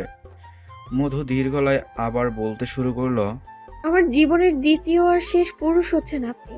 আমি আমার মনের সম্পূর্ণ অংশ আপনার নামে করে দিয়েছি। বিয়ের দিন আপনি হয়তো ভেবেছেন আমি বিয়ে করতে চাইনি বলেই তারা আমায় মারধর করেছে। আসলে কিছুদিন আগের করা তাদের কুকর্ম আমি যেন কাউকে না বলি, তাই তারা মেরেছে আমায়। আমি পালিয়ে যেতে চেয়েছিলাম, এই জীবন থেকে মুক্তি চেয়েছিলাম আমি। বাবার মৃত্যুর পর থেকে মা আমায় সহ্য করতে পারতো না। মায়ের ধারণা আমার জন্যই বাবার মৃত্যু হয়েছে। সেদিন যদি আমি ঘুরতে যাওয়ার বায়না না করতাম, তাহলে বাবার মৃত্যুটা হতো না। মায়ের জায়গায় হয়তো মা ঠিক আছে, সেসব কথায় আর যেতে চাইছি না আমি। আমি আপনাকে আমার মন থেকেই ভালোবেসেছি। আমার মনে আপনার জন্য অনেক বিশ্বাস আর ভরসা তৈরি হয়েছে, যেমনটা আমি আমার বাবাকে করতাম। আমার কোনো ব্যবহারে যদি আপনি কষ্ট পেয়ে থাকেন, তার জন্য আমি খুবই দুঃখিত। আপনি যেমন, আমি আপনাকে ঠিক সেভাবেই ভালোবাসি। আমাকে নিয়ে মনে কোনো সংশয় রাখবেন না। মাহতাব মধুকে নিজের বুকের সাথে মিশিয়ে নিল। ওর সাথে ওর মাথাটা আলতো হাতে বুকের সাথে চেপে ধরে চুপ করে রইল। মধুও তার স্বামীকে শক্ত করে আঁকড়ে ধরল। দরজায় নখ হতেই দুজন দুজনকে ছেড়ে বসল। মাহতাব মুচকি হেসে মধুর মাথায় হাত বুলিয়ে গিয়ে দরজা খুলে দিল। সামনেই মেহরাব বোকা বোকা হেসে দাঁড়িয়ে। মেহরাবের হাসি দেখে মাহতাব কপাল কুঁচকে ফেলল। কি চাই? বউ চলে গেছে, টাকা দাও। বউয়ের রাগ ভাঙাতে হবে। কত টাকা? 50,000। আমার কাছে এখন ক্যাশ নেই, কার্ড নিয়ে যা। আচ্ছা। মাহতাব কার্ড এনে দিতেই মেহরাব দ্রুত পায়ে বেরিয়ে গেল। মাহতাব মুচকি হেসে দরজা আটকাতে নিতেই ময়না বেগম প্রকট হলো। তীক্ষ্ণ চোখে তাকিয়ে কটমট করে বলল, তুই ওকে টাকা দিলি কেন? ওর টাকার দরকার ছিল আপা। মাহতাবের শান্ত গলা শুনে ময়না বেগমের মন শান্ত হলো না। কর্কশ গলায় বলল, ওর কাছে টাকা নেই? ডাক্তার হয়েছে কি জন্য? এত টাকা ইনকাম করে, সেই টাকা কই যায়? আমি বলে দিচ্ছি মাহতাব, এই ছেলের ভাব গতি কিন্তু সুবিধার নয়, নিশ্চয়ই বিপদের টাকা ওড়ায়। তুই আজই খবর নে, কোথায় কোন আকাম কুকাম করে বেড়াচ্ছে, তার একটা লিস্ট করে আমাকে দিবি। বেয়াদবটার জন্য বউটা বাড়ি ছাড়া হলো। উড়ে এ বাসায় ভাত বন্ধ। তোর বউকে ডাক, ওকে বলতে হবে আজ থেকে মেহরাবকে বাসা যেন খেতে না দেয়। খাম্বার মতো দাঁড়িয়ে রইলি কেন? যা ডেকে আন। আমি বলে দিব আপা, আমি তোকে বিশ্বাস করি না। আজ থেকে করবে আপা। আমি সত্যি মেহরাবের বাসায় খাওয়া বন্ধ করে দেব। সত্যি তো? ঠিক আছে, চা খাবি? আমি বানাবো, খাবো। আমি পাঠিয়ে দিচ্ছি। ময়না বেগম খুশি মনে কিচেনের দিকে চলে গেল। বদটাকে এবার একটা উচিত শিক্ষা দেয়া যাবে। তার পিছনে লাগতে আসা অসভ্য একটা। মাহতাব দরজা লাগিয়ে মধুর পাশে গিয়ে বসল। মধু কৌতূহলী চোখে তাকিয়ে, এসবের অভ্যাস করে নাও। এখন এটাই তোমার বাড়ি, আর এই মানুষগুলোই তোমার আপনজন। কারোর মনে কষ্ট না দিয়ে কিভাবে তাদের সামলাতে হয় তা বুঝতে চেষ্টা করো আস্তে আস্তে। আমি আছি তোমার পাশে। মধু মাথা নেড়ে সায় জানালো। অফিসের কিছু কাজ করো, তুমি আপার কাছে গিয়ে দেখো সে কি করে। মায়ের ওষুধ খাওয়া হয়েছে কিনা একটু দেখে এসো। আচ্ছা। মধু মুচকি হেসে আচ্ছা বলে চলে গেল। মাহতাবও নিজের কাজে মন দিল। আজকে কিছু ইম্পর্টেন্ট মিটিং ছিল তার। অফিসে না যাওয়ায় বাসা থেকেই মিটিং সারতে হবে। মধু কিচেনে গিয়ে ময়না বেগমের পাশে দাঁড়াতেই ময়না বেগম গদগদ গলায় বলল, আজকে তোমার ছোট ভাইয়ের বাসায় ভাত বন্ধ, জানো তো? জি আপা। কিছুতেই খেতে দেবে না। আচ্ছা। আমি চা করছি, খাবে তো? হ্যাঁ। ঠিক আছে, আগে মাহতাবকে এক কাপ দিয়ে এসো। না থাক, তুমি বরং তোমার চাটাও নিয়ে যাও, দুজনে একসাথে বসে খাও। সে তো অফিসের কাজ করছে আপা। তাহলে আমরা দুজনেই গল্প করতে করতে চা খাবো। লামিয়াটা থাকলে কত ভালো হতো। বজ্জারটা মেয়েটাকে এক মুহূর্ত শান্তি দেয় না। তুমি মাহতাবকে চা দিয়ে এসো, আমি বরং লামিয়াকে একটা কল করে দেখি ও কোথায় আছে। মধু মুখ টিপে হেসে চা নিয়ে চলে গেল। ময়না বেগমকে তার কাছে একটা আদুরে টেডি বিয়ারের মতো লাগে, বড্ড আদুরে। মধু চা নিয়ে রুমে যেতেই দেখলো মাহতাব কনফারেন্স মিটিং করছে। মধু নিঃশব্দে চা রেখে রুম থেকে বেরিয়ে গেল। কুলসুম বেগমের রুমে গিয়ে তাকে একবার দেখে আসতে হবে। সময় তার নিজের গতিতে চলছে। মাহতাব আর মধুর সম্পর্কর দৌড় কিছুটা এগুলেও নির্দিষ্ট একটা গণ্ডির মধ্যে আটকে আছে। মাহতাব নিজের সবটা দিয়ে চেষ্টা করছে মধুকে ভালো রাখার। মধু নিজেও চায় মাহতাবের কাছাকাছি যাওয়ার, কিন্তু লজ্জায় আড়ষ্টতায় আর পেরে ওঠে না। আজ লামিয়া সকাল থেকেই খুব ফুরফুরে মেজাজে আছে, অযথাই হাসছে আর লজ্জা পাচ্ছে। ময়না বেগম কয়েকবার ভুরু কুঁচকে তাকিয়ে বোঝার চেষ্টা করেছে ব্যাপারটা কি, কিন্তু তার মাথায় কিছুই ঢোকেনি। মধু কৌতূহল চেপে রাখতে না পেরে কয়েকবার জিজ্ঞেসও করে ফেলেছে। উত্তরে লামিয়া শুধু লাজুক হেসেছে। মাসখানেক আগে সে আর মেহরাব বান্দরবন থেকে ঘুরে এসেছে। মূলত তার রাগ ভাঙানোর জন্যই মেহরাব তাকে বান্দরবন নিয়ে গিয়েছিল। সেই সময়টা তাদের জীবনের শ্রেষ্ঠ সময়ের মধ্যে একটি। ময়না বেগম পানের ডালা নিয়ে কুলসুম বেগমের রুমে চলে গেল। ইদানিং কুলসুম বেগমের শরীরটা ভালো যাচ্ছে না। মেহরাব রেগুলার চেক আপ করছে, কিন্তু স্বাস্থ্যের তেমন উন্নতি দেখা যাচ্ছে না। খালা সারাক্ষণ কুলসুম বেগমের পেছনেই পড়ে থাকে। তার সমস্ত দেখাশোনা সে নিজেই করে। রাতে তার খাটের পাশেই বিছানা পেতে ঘুমায়। মাহতাব আর মেহরাব এসেও খালার বিছানার পাশে মাঝে মাঝে ভাগ বসায়। অর্ধেক রাত তারা মায়ের রুমে কাটিয়ে দেয়। ময়না বেগম ও কুলসুম বেগমের কাজ ছাড়া হয় না। রাতে সেও তার পাশেই ঘুমায়। রহিমা আর জরি খালার সাথেই শোয়, কিন্তু যেদিন মাহতাব আর মেহরাব আসে সেদিন তাদের ছাদের স্টাফ রুমেই থাকতে হয়। স্বামীর যদি বলে, জরি আজ আমাদের মুরগিটা ডিম পারবে, জরি তাহলে আগে ভাগেই পেঁয়াজ মরিচ কেটে বাটি নিয়ে রেডি থাকবে ডিম ভাজি করার জন্য। যদিও সে জানে এ বাসায় কোনো মুরগি নেই, তবুও স্বামীর মামা বলেছে যখন, তখন গায়েবী থেকে এসে হলেও মুরগির ডিম পেড়ে যাবে। ময়না বেগম দুজনের এই অস্বাভাবিক ব্যবহার দেখে সিদ্ধান্ত নিয়ে ফেলেছে স্বামীর বিয়ের সময় দেনমোহর হিসেবে এই দুটোকে দিয়ে দিবে। একেবারে ঘাড় থেকে বিদায়। আপদগুলোকে আল্লাহ দিয়ে দিয়ে তার বাড়ির সবাই মাথায় তুলেছে। অবশ্য এতে তারও কম বেশি হাত আছে, তাই বলে এভাবে বিগড়ে যাবে? ভালো ব্যবহারের এই প্রতিদান। আজ মাহতাব আর মেহরাব একসাথেই বাসায় এসেছে। কুলসুম বেগম এখন খাওয়া দাওয়া নিজের রুমেই করে। বেশ কিছুদিন যাবৎ সে বিছানা নিয়েছে, তাই তাদের দুই বেলা খাওয়া কুলসুম বেগমের রুমেই হয়। সবাই যার যার প্লেট নিয়ে কুলসুম বেগমের রুমে হাজির হয়ে যায়। কুলসুম বেগমও খুশি হয় খুব। সবার সাথে গল্প করতে করতেই নিজের খাওয়া শেষ করে। ইদানিং 3 বেলা 3 ছেলে মেয়ের হাতে খাওয়া হয়। তার মনেই হয় না সে অসুস্থ। জীবনের এতগুলো বছর পার করে এসে মনে হচ্ছে তার জীবন যেন পুরোটাই সার্থক।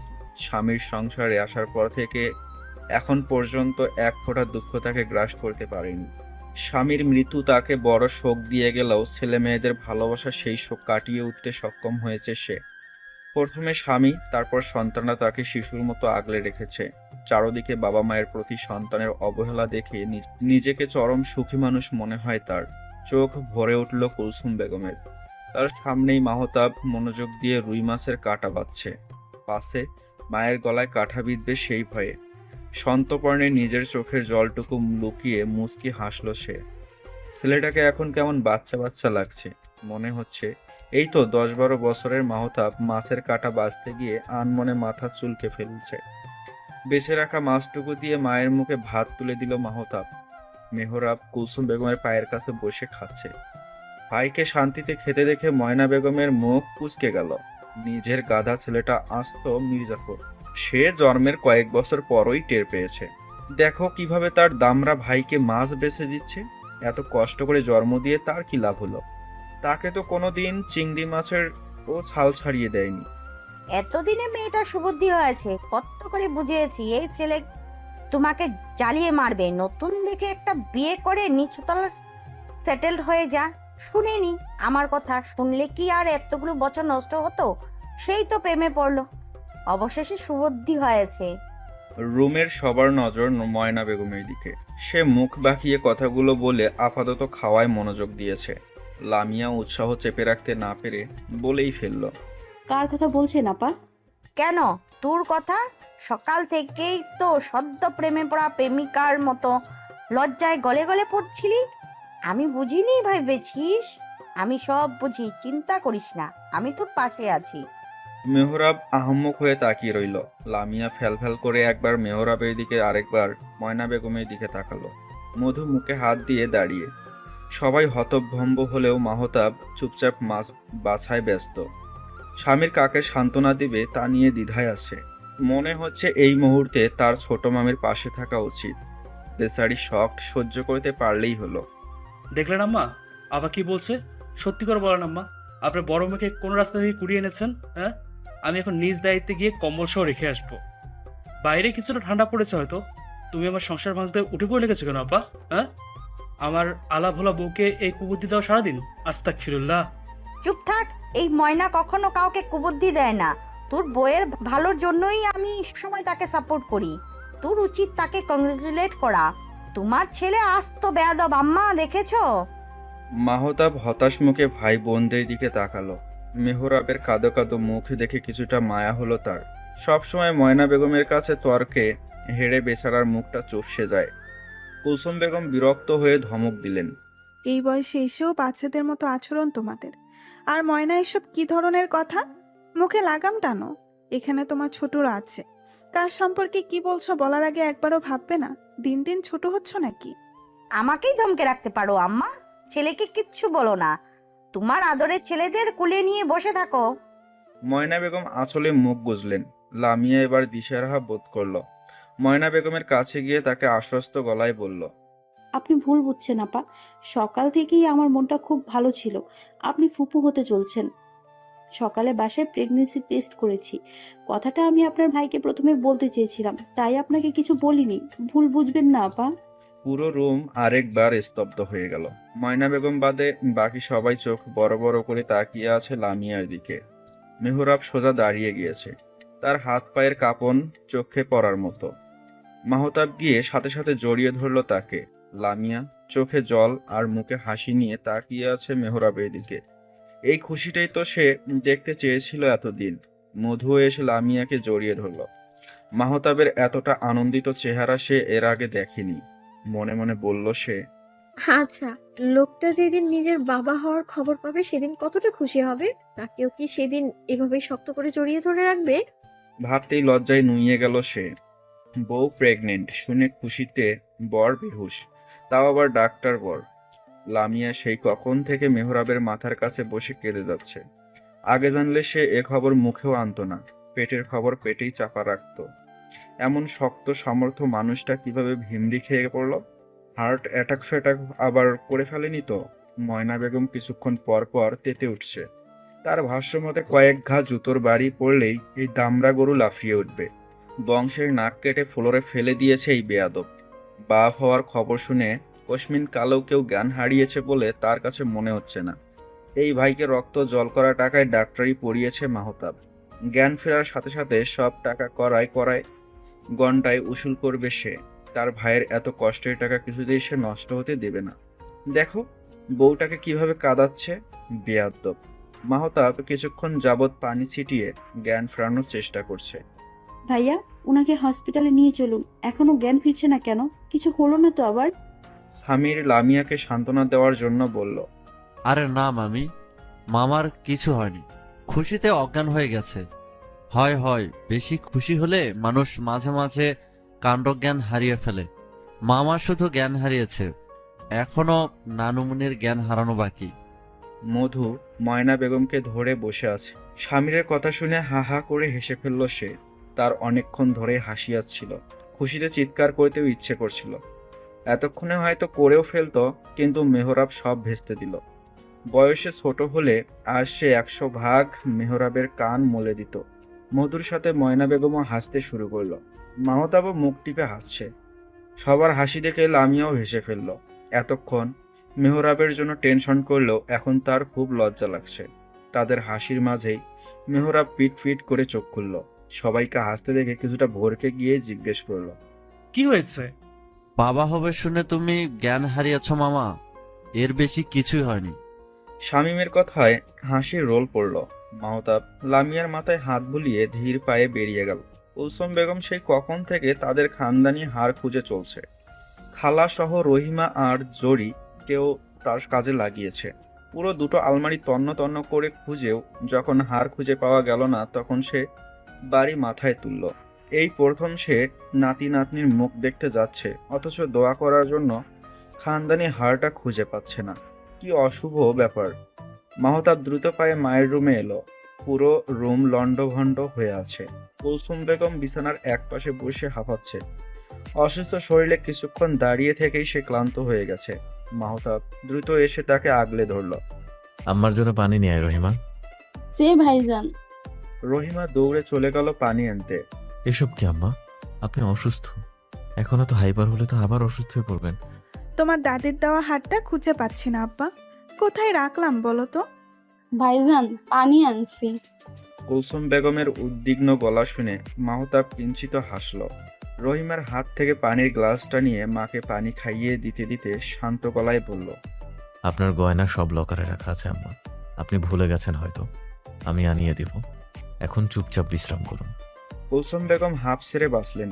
টেনশনে তার ঘাম ছুটে যাচ্ছিল। ছেলের কথা মতো চুপচাপ শুয়ে পড়লেন। ততক্ষণে রহিমা আর জড়িও রুম থেকে বেরিয়ে গেছে। খালা কুলসুম বেগমের পায়ের কাছে বসে রইল। কখন কি লাগে বলা তো যায় না। মেহরাবের রুম ফাঁকা হলো আধ ঘন্টা পরে। কুলসুম বেগমের চেঁচামেচিতে সবাই যেতে চাইলেও মাহতাব নিষেধ করে। সবাইকে রুমে যেতে বলে সে একাই যায়।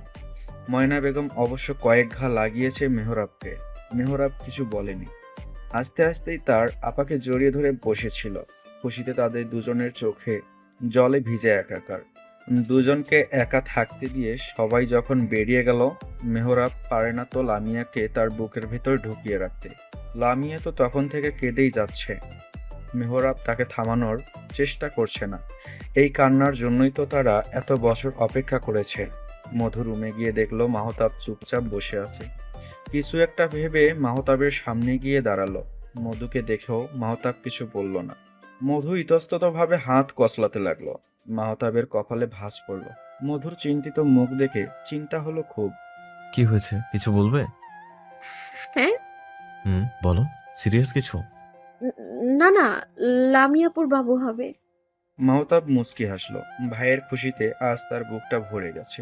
নিজের আনন্দটা হয়তো ঠিকঠাক সে প্রকাশ করতে পারছে না। হ্যাঁ, ওদের অনেক দিনের অপেক্ষা শেষ হলো। অবশেষে আল্লাহ ওদের প্রতি তার রহমতের কুদরতে হাত বাড়িয়েছেন। বলছিলাম কি, আমারও না একটা বাবু চাই। মাহতাব চমকে গেল, ভরকালো কিছুটা। অবাক হয়ে তাকালো মধুর দিকে। মধু চোখ মুখ খিচে দাঁড়িয়ে আছে। মধুর অবস্থা দেখে তার হাসি পেল খুব।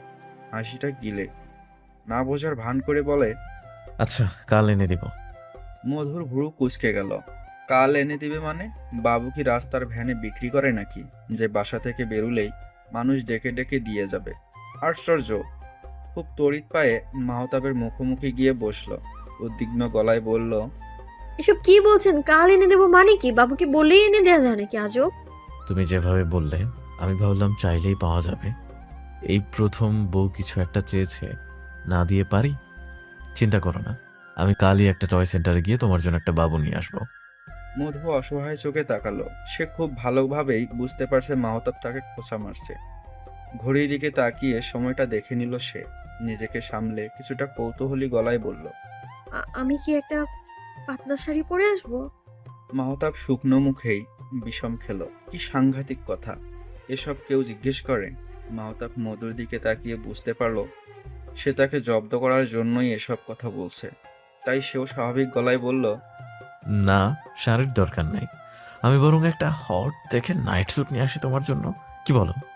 মধুর মুখটা ফ্যাকাশে হয়ে গেল। বিরস মুখে চেয়ে চেয়ে মাহতাবের গাড়ির চাবি নিয়ে বেরিয়ে যাওয়া দেখল। নাইটি স্যুটি পরতে হবে কেন আমায়? শাড়ি পরলে কি দোষ হতো? সত্যি সত্যি উনি আনতে চলে গেল না তো আবার? সে তো শুধু একটু মজা করে বলেছিল। এখন নিজের কপাল চাপড়াতে ইচ্ছে করছে। কি দরকার ছিল তার শান্তশিষ্ট বরটাকে রাগিয়ে দেয়া? রাতের খাওয়ার আগেই মাহতাব ফিরে এলো। হাতে কয়েকটা প্যাকেট দেখেই মধুর মুখটা রক্তশূন্য হয়ে গেল। লজ্জা ভয় একসাথে চেপে ধরলো তাকে। আজ রাতটা ছাদে স্বামীরের সাথে গল্প করে কাটিয়ে দিলে কেমন হয়? সাথে রহিমা আর জড়িকেও নিয়ে যাবে। শাড়ি না পরে কিছুতেই বাসর করবে না সে। এ বাড়ির বড় বউ হিসেবে এটা তার দায়িত্বের মধ্যেই পড়ে। দায়িত্বের কথা চিন্তা করে কপাল কুঁচকে গেল তার। এ আবার কেমন দায়িত্ব? কি অদ্ভুত চিন্তা ভাবনা। রাতের খাবার শেষ করে সবাই নিজের রুমে চলে গেলেও মধু স্বামীরের পায়ের পাতা চেপে ধরে বসে আছে। গত আধ ঘন্টা যাবৎ স্বামীর ছাড়ানোর চেষ্টা করেও ব্যর্থ। এক হাতে ছাড়লে আরেক হাত দিয়ে চেপে ধরে। কি সমস্যা তোর বড় মামি? ভাতিজার পা ধরে টানাটানি করতে লজ্জা করে না তোর? ভালোই ভালোই পা ছাড়, না হলে ওয়াশরুমের কাজ আমি এখানে সারবো। আর কিছুক্ষণ চেপে রাখলে আমার কিডনি লিভার সব একসাথে নষ্ট হয়ে যাবে। এখনো আমার কত রাত জাগা বাকি। স্বামীর ভয়ঙ্কর ঝাড়িকে এক আনাও পাত্তা দিল না মধু। পায়ের পাতা ছেড়ে গা ছাড়া ভাব নিয়েই বলল, চল, আমিও তোর সাথে যাব। তুই ভেতরে যাবি আর আমি বাইরে দাঁড়িয়ে পাহারা দেব।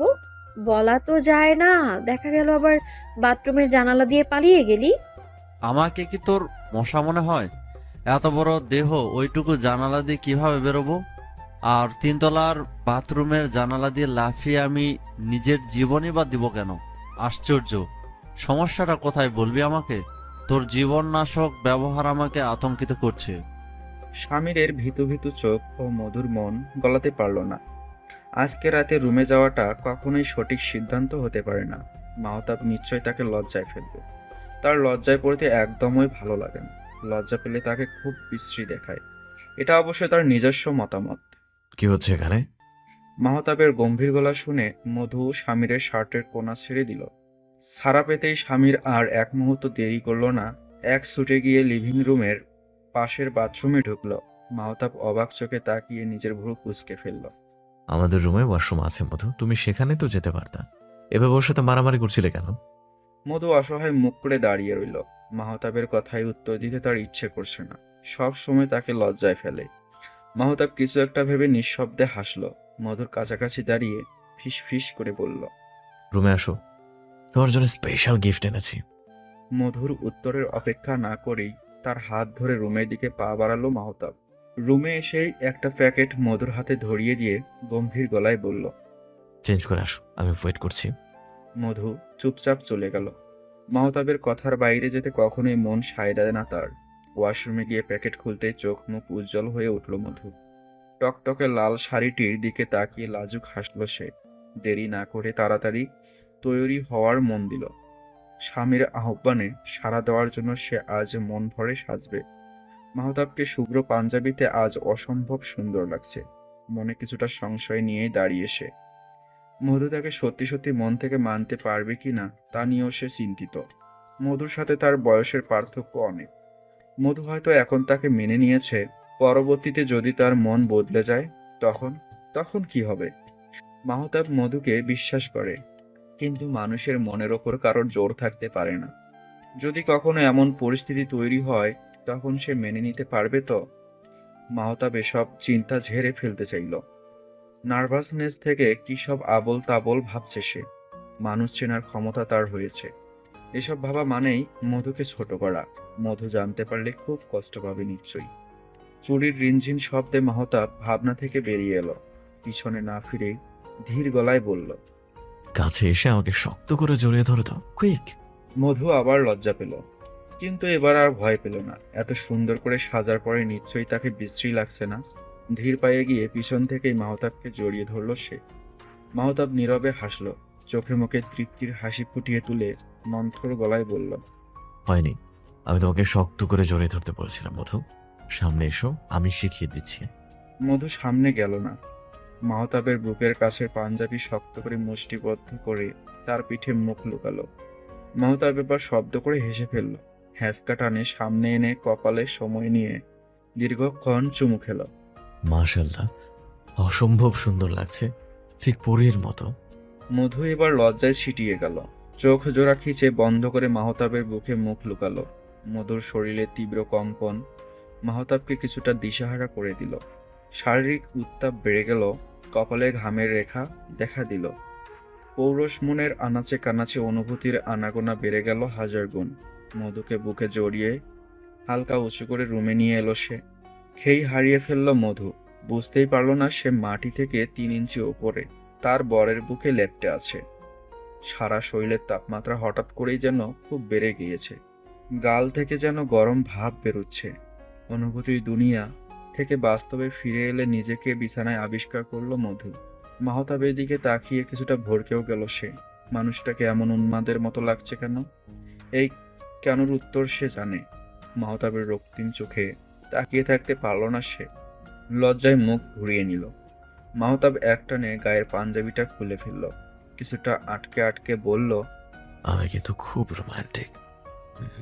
দেখতে চাও তুমি? মধু আগের চেয়েও বেশি লজ্জায় কুঁকড়ে গেল। লোকটা মোটেই সুবিধার নয়। এভাবে কেন বলতে হবে? দেখলে কি সে মানা করবে নাকি? প্রচণ্ড উন্মাদনায় মাহতাবও মুখ টিপে হাসল। স্ত্রীর লাজুক ভরকে যাওয়া মুখ দেখতে তার অসম্ভব ভালো লাগে। মধুর রাতটি কাটল অত্যন্ত যন্ত্রণাদায়ক সুখে। এই গভীর স্বল্পভাষী মানুষটার পাগলাটে ভালোবাসার আদরে সে নিজের কষ্টটুকু প্রকাশ করতে কুণ্ঠাবোধ করল। মাঝে মাঝে তার কান্নার শব্দে মাহতাবের তাকে আগলে নেয়ার সুখটুকু সমস্ত যন্ত্রণা এক নিমিষেই ভুলিয়ে দিল। নখের আঁচড়ে ক্ষত বিক্ষত হলো মাহতাবের উন্মুক্ত পিঠ। মধুর মুখ থেকে অস্পষ্ট স্বরে উষ্ণ আওয়াজ প্রতিধ্বনিত হচ্ছে। সকালটা সবার কাছে প্রতিদিনকার মতো হলেও মাহতাবের কাছে সম্পূর্ণ অন্যরকম একটি সকাল মনে হলো। তার বুকের সাথে লেপ্টে এক স্নিগ্ধ মেয়ে ঘুমিয়ে। ঘড়ির কাঁটা 8টায় গেলেও আজ তার বিছানা ছাড়তে ইচ্ছে করছে না। মাথা হালকা ব্যথা করছে। কম করে হলেও তার 4 থেকে 5 ঘন্টা ঘুমাতে হবে। মধু ঘুমিয়েছিল ফজরের পরে। চাইলে সেও ঘুমাতে পারত, কিন্তু তার ঘুমন্ত মধুকে দেখতেই বেশি ভালো লাগছে। মনের মধ্যে হাজারো জল্পনা কল্পনা আসলেও সে পাত্তা দিচ্ছে না। রহিমা এসে ডেকে গেছে ব্রেকফাস্টের জন্য। এখন না উঠলে ময়না বেগম এসে হানা দেবে। মাহতাব সেই রিস্ক নিতে চাইল না। না চাইতেও মধুকে ছেড়ে উঠতে হলো তাকে। মধুর এত সুন্দর ঘুমটা সে নষ্ট করতে চাইছে না। লামিয়ার সামনে এক গাদা খাবার সাজিয়ে বসে আছে ময়না বেগম। তার হিসেব মতো লামিয়ার এখন একমাত্র কাজ সারাদিন খাওয়ার ওপরে থাকা আর রাতভর এটা সেটা খাওয়ার বায়না করে। তার ভাইকে জাগিয়ে রাখা। একটি রোমান্টিক প্রেগনেন্সি আওয়ার কাটাতে হলে এসব করা বাধ্যতামূলক। লামিয়ার মুখটা শুকিয়ে গেছে। এত খাবার সে সারাদিনে খেয়ে শেষ করতে পারবে কিনা সন্দেহ। মেহরাব নিজেও কিছুটা অসহায় বোধ করলো। সকাল সকাল কিছু বলে বোনটাকে রাগিয়ে দেওয়ার কোনো ইচ্ছেই নেই তার। বউকে দেখেও মায়া হচ্ছে। একটা মাত্রই তো বউ তার। মধুর দিন শুরু হলো বেলা 11টায়। মাহতাব ততক্ষণে অফিসে চলে গিয়েছে। লাঞ্চের সময় অবশ্য সে বাসায় থাকবে তা মধু খুব ভালো করেই জানে। তবুও মনের মধ্যে কিছুটা অভিমান এসে ভিড় পড়ল তার। একবার বলে গেলে কি হতো? অভিমানী মন নিয়েই শাওয়ার নিয়ে ফ্রেশ হয়ে রুম থেকে বের হলো সে। বাইরে থেকে চিৎকার চেঁচামেচির শব্দ শোনা যাচ্ছে। ময়না বেগম আজও নিচতলার ভাড়াটিয়ার সাথে ঝগড়া বাঁধিয়েছে। লামিয়া টেনে নিয়ে এলেও সে নতুন উদ্যমে আবারও তেড়ে যায়। রহিমা আর জড়িও তার সাথে সমানে তাল দিয়ে যাচ্ছে। আজ নাকি ময়না বেগমের কাছের ড্রাগন ফ্রুট চুরি হয়েছে। লামিয়ার মুখ দেখেই বোঝা যাচ্ছে এতে সে ভীষণ খুশি। প্রতিদিন তার ওপর ড্রাগন ফ্রুটসে যে অত্যাচার চলে তা থেকেই রেহাই পাওয়া গেল। মধু গিয়ে অনেকটা কষ্টে ময়না বেগমকে টেনে ভেতরে নিয়ে এলো। স্বামীর আজ কয়েকদিন যাবৎ তার মামার অফিসে জয়েন করেছে, তাই সকালের নাস্তা সেরেই সে অফিসে ছুটেছে। এতে মাহতাবের কিছুটা চাপ কমেছে বই কি। ময়না বেগম এখনো রাগে ফোঁসফোঁস করছে। মধু মুচকে এসে ময়না বেগমকে এক হাতে জড়িয়ে ধরে বলল, আর রাগ করবেন না আপা, অসুস্থ হয়ে যাবেন তো। এই জড়ি আপার জন্য 1 গ্লাস ঠান্ডা শরবত নিয়ে আয় তো। আর আচ্ছা আপা, আজ কি খাবেন বলুন? আজ আমি নিজে রান্না করব। ময়না বেগম হুট করেই শান্ত হয়ে গেল। মধুর আগাগোড়া খুঁটিয়ে খুঁটিয়ে পর্যবেক্ষণ করলো কিছুক্ষণ। লামিয়াও এসে ময়না বেগমের পাশে বসেছে। মধু কিছুটা আড়ষ্ট হয়ে বসলো। তার অস্বস্তি হচ্ছে। আমার ভাই তোকে ছুঁয়েছে তাই না? মাহতাব তোকে মন থেকে মেনে নিয়েছে। ময়না বেগমের উচ্ছ্বাসিত গলা শুনে হতভম্ব হয়ে গেল মধু। লামিয়াও হাসি মুখে তাকিয়ে। লজ্জায় ঘামতে লাগলো সে। মধুর লজ্জায় চুপসে যাওয়া মুখটা দেখেও পাত্তা দিল না ময়না বেগম। সে গুনগুন করে কাঁদতে লাগলো। কিছুটা বিলাপের সুরেই বলল, বুড়ো বয়সে আমার ভাইটা যৌবনের স্বাদ পেল। কত বললাম বিয়ে কর বিয়ে কর, আমার কথা শুনলো না। এখন কার লাভ হলো? বড় বিয়ের কথা বাসি হলেও বলে, তখন বিয়ে করলে এখন 2 বাচ্চার বাপ থাকতো। মধু লজ্জা ভুলে হতভম্ব চোখে তাকিয়ে রইল ময়না বেগমের দিকে। লামিয়া মাথা নাড়তে নাড়তে চলে গেল। মধু আশেপাশে চোখ বুলিয়ে কাঁপা কাঁপা গলায় বলল, আমি কিচেনে যাচ্ছি আপা। ময়না বেগম আসলে মুখ বুজে গুনগুন করে মধুকে বলল, লাউ শাক ভর্তা করো আজ, ডিম ভর্তা, শুটকি আর আলু ভর্তাও করো আজ। মধু মাথা নাড়িয়ে চলে গেল। জড়ি শরবত নিয়ে এতক্ষণ দাঁড়িয়ে দাঁড়িয়ে ময়না বেগমের কাণ্ড দেখছিল। মধু যেতেই সে মুখ থেকে আঁচল সরিয়ে কর্কশ গলায় বলল, শরবতটা কি গ্লাসেই শুকাবি? এদিকে দে, আমার গলা শুকিয়ে গেছে। জড়ি মুখ ফুলিয়ে শরবতের গ্লাস গিয়ে দিল। আপা, আপনি সারাক্ষণ ভাবি আর ভাইয়ার পিছনে লাইগা থাকেন কেন? তারা তো আপনারা পাগল মনে করে, হেল লাইগা তো ডাক্তারও দেখাই দেখি। ময়না বেগম গ্লাসে চুমুক দিয়ে মুচকি হাসল। গ্লাসের শরবতটুকু শেষ করে হাসি মুখেই বলল, আমি সবই জানি, তোর দুলাভাই মারা যাবার পরে আমি বড্ড একা হয়ে গিয়েছিলাম রে জরি। লোকটাকে আমি বড় ভালোবাসতাম। তার শূন্যতা পৃথিবীর কোনো কিছু দিয়ে পূর্ণ হওয়ার নয়। মাঝে মাঝে জোড়া শালিক দেখলেও আমার তার কথা মনে পড়ে। আমরা তো জোড়া শালিকের মতোই ছিলাম। স্বামী হচ্ছে মেয়েদের অমূল্য সম্পদ। পৃথিবীর এই হাট বাজারে আর কারোর সাথেই তার তুলনা হয় না। স্বামী স্ত্রীর ভালোবাসা হলো পূর্ণাঙ্গ ভালোবাসা, যেখানে শারীরিক মানসিক সব ধরনের মায়া থাকে। তুই চাইলেই সেই জায়গাটা অন্য কোনো সম্পর্ক দিয়ে পূর্ণ করতে পারবি না। বাবার বাড়ি আসার কিছুদিন পরেই বাবাকে হারালাম। তখন আমি পাগল ভাই। আমার ছোট ছোট ভাইগুলো আমাকে বাচ্চার মতো সামলেছে। আমি ওদের বিরক্ত করি না। আমি ওদের পেছনে লেগে নিজের একাকিত্ব দূর করার চেষ্টা করি। আমি ওদের পিছনে লাগি বলেই ওরাও কোনো জড়তা ছাড়া আমার কাছে আসে। না হলে এই ব্যস্ত শহরে ভাইদের সাথে আমার দূরত্ব বেড়ে যেত। পিছনে না লাগলে আমাদের মধ্যে এতটুকু কথাও হতো না রে। আমার দুই ভাই আমাকে প্রচণ্ড ভালোবাসে, বুঝলি? তারা যদি মনে করে আমি অসুস্থ, তাতেও আমার দুঃখ নেই। আমি অসুস্থ সেজেই ভাইদের কাছাকাছি থাকতে চাই। সুস্থতা যদি ভাইদের থেকে দূরত্ব বাড়িয়ে দেয়, তাহলে আমি অসুস্থই ঠিক আছি রে। ময়না বেগম কুলসুম বেগমের রুমের দিকে চলে গেল। জড়ি চোখের পানি নিয়ে তার যাওয়ার দিকে তাকিয়ে আছে। জড়ি ছাড়াও আরো দুজন মানুষের চোখ ভিজেছে। তারা হচ্ছে লামিয়া আর মধু। মধু চোখ মুছে হাসি মুখে আবার রান্নাঘরে চলে গেল। থাক না কিছুটা লুকোচুরি, কিছুটা অভিনয়। দিন শেষে সবাই সুখে আছি, এর চেয়ে বেশি আর কি চাই। মাহতাব এলো বেলা শেষে। আজ মেহরাব ও বাসায় আসতে পারেনি। কুলসুম বেগমকে আজ লামিয়া খাইয়ে দিয়েছে। কুলসুম বেগম খুব একটা নড়াচড়া করে না, সারাদিন রুমে শুয়ে বসেই কাটায়। মাহতাব সেই ড্রয়িং রুমের সাথে লাগোয়া বাথরুম থেকে ফ্রেশ হয়ে কুলসুম বেগমের সাথে দেখা করতে গেল। কুলসুম বেগম আসরের নামাজ শেষ করে তসবিহ পড়ছিলেন। ছেলেকে আসতে দেখে মুচকি হেসে হালকা চেপে বসলেন। মাহতাব মায়ের গা ঘেঁষে বসে এক হাতে জড়িয়ে ধরল, তারপর বলল, এখন কেমন আছেন আম্মা? আমার একটা মিটিংয়ের জন্য গাজীপুর যেতে হয়েছিল, জ্যামে আটকে ছিলাম, তাই আসতে দেরি হয়ে গেল। আপনি খেয়েছেন? এত চিন্তা করো না আব্বা, আমি ভালো আছি আলহামদুলিল্লাহ। তোমাদের মতো সন্তানের মায়েরা কখনো খারাপ থাকে না বাবা।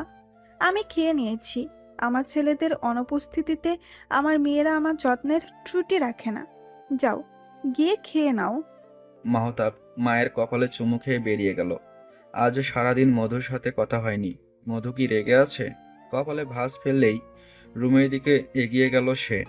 পথে ময়না বেগমের সাথে দেখা হতেই সে মুখ বাঁকিয়ে নিজের রুমে গিয়ে খিল দিল। মাহতাবের ভ্রু আরও কিছুটা কুঁচকে গেল। আপার আবার কি হলো? মধু মাহতাবের ক্লান্ত মুখ দেখে আর রাগ করে থাকতে পারল না। হাসি মুখে এগিয়ে গিয়ে তার হাতে ভাঁজ করা রাখা কোটটা নিজের হাতে নিয়ে নিল। ফ্রেশ হয়ে আসুন, খাবার দিচ্ছি আমি। মাহতাব স্বস্তির শ্বাস ফেলল। বইয়ের রাগ কিভাবে ভাঙাতে হয় তা সে জানে না। বহু বছর আগের প্রেমের অভিজ্ঞতা কি আর এখন কাজে লাগবে? আমি ফ্রেশ হয়েছি। তুমি খেয়েছো?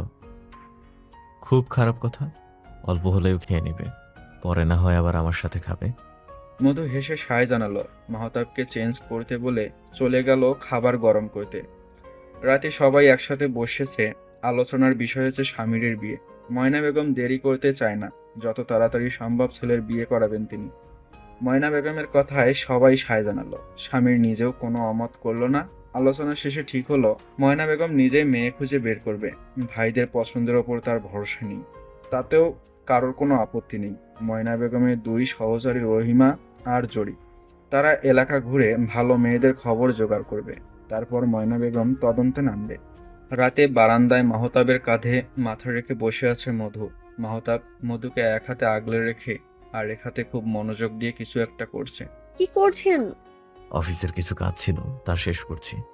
মধু আবার আকাশ দেখায় মন দিল। বেলি ফুলের গাছে এখন কোনো ফুল নেই, তবে তার পাশেই সারি সারি সাদা গোলাপ ফুটে আছে। এই গাছগুলো মধু নিজ হাতে লাগিয়েছে। কি দেখছো? বাগানে খুব সুন্দর ফুল ফুটেছে। মাহতাব সেদিকে তাকিয়ে মুচকি হাসলো। মধুর কানে একটা সাদা গোলাপ গুজে দিয়ে মধুকে আরেকটু গভীরভাবে জড়িয়ে ধরে ধীর গলায় বলল, তুমি এই সাদা গোলাপের মতো আমার জীবনের এক রাশ স্নিগ্ধতা, যে আমার অবেলায় আমার জীবনে এসে আমাকে পূর্ণতা দিয়েছে। সারা জীবন আমি তোমাকে এভাবেই আমার বুকে আগলে রাখবো বউ। মধু পরম আবেশে মাহতাবের বুকে চুমু খেয়ে মুখ গুজল সেখানে। এই মানুষটাকে সে অসম্ভব ভালোবাসে। এই মানুষটার সম্পূর্ণ ভালোবাসা পাওয়ার একস্বচ্ছ অধিকার একমাত্র শুধু তার। জীবনে এর থেকে বেশি আর কি বা চাওয়ার আছে তার। হ্যালো বন্ধুরা, গল্পটি কেমন লাগলো অবশ্যই অবশ্যই অবশ্যই কমেন্ট করে জানাবেন। আর আমাদের চ্যানেলের ভিডিওগুলো অবশ্যই শেয়ার করবেন, সাবস্ক্রাইব করবেন, কেননা 50,000 সাবস্ক্রাইব হলে আমরা একটা লাইভ আড্ডা দেবো আপনাদের সঙ্গে। তো এজন্য দ্রুত শেয়ার করুন গল্পগুলি, তার মাধ্যমে তাড়াতাড়ি সাবস্ক্রাইব হবে আর তাড়াতাড়ি আমরা লাইভে আড্ডা দিতে পারবো। ওকে, ধন্যবাদ সবাইকে, আল্লাহ হাফেজ।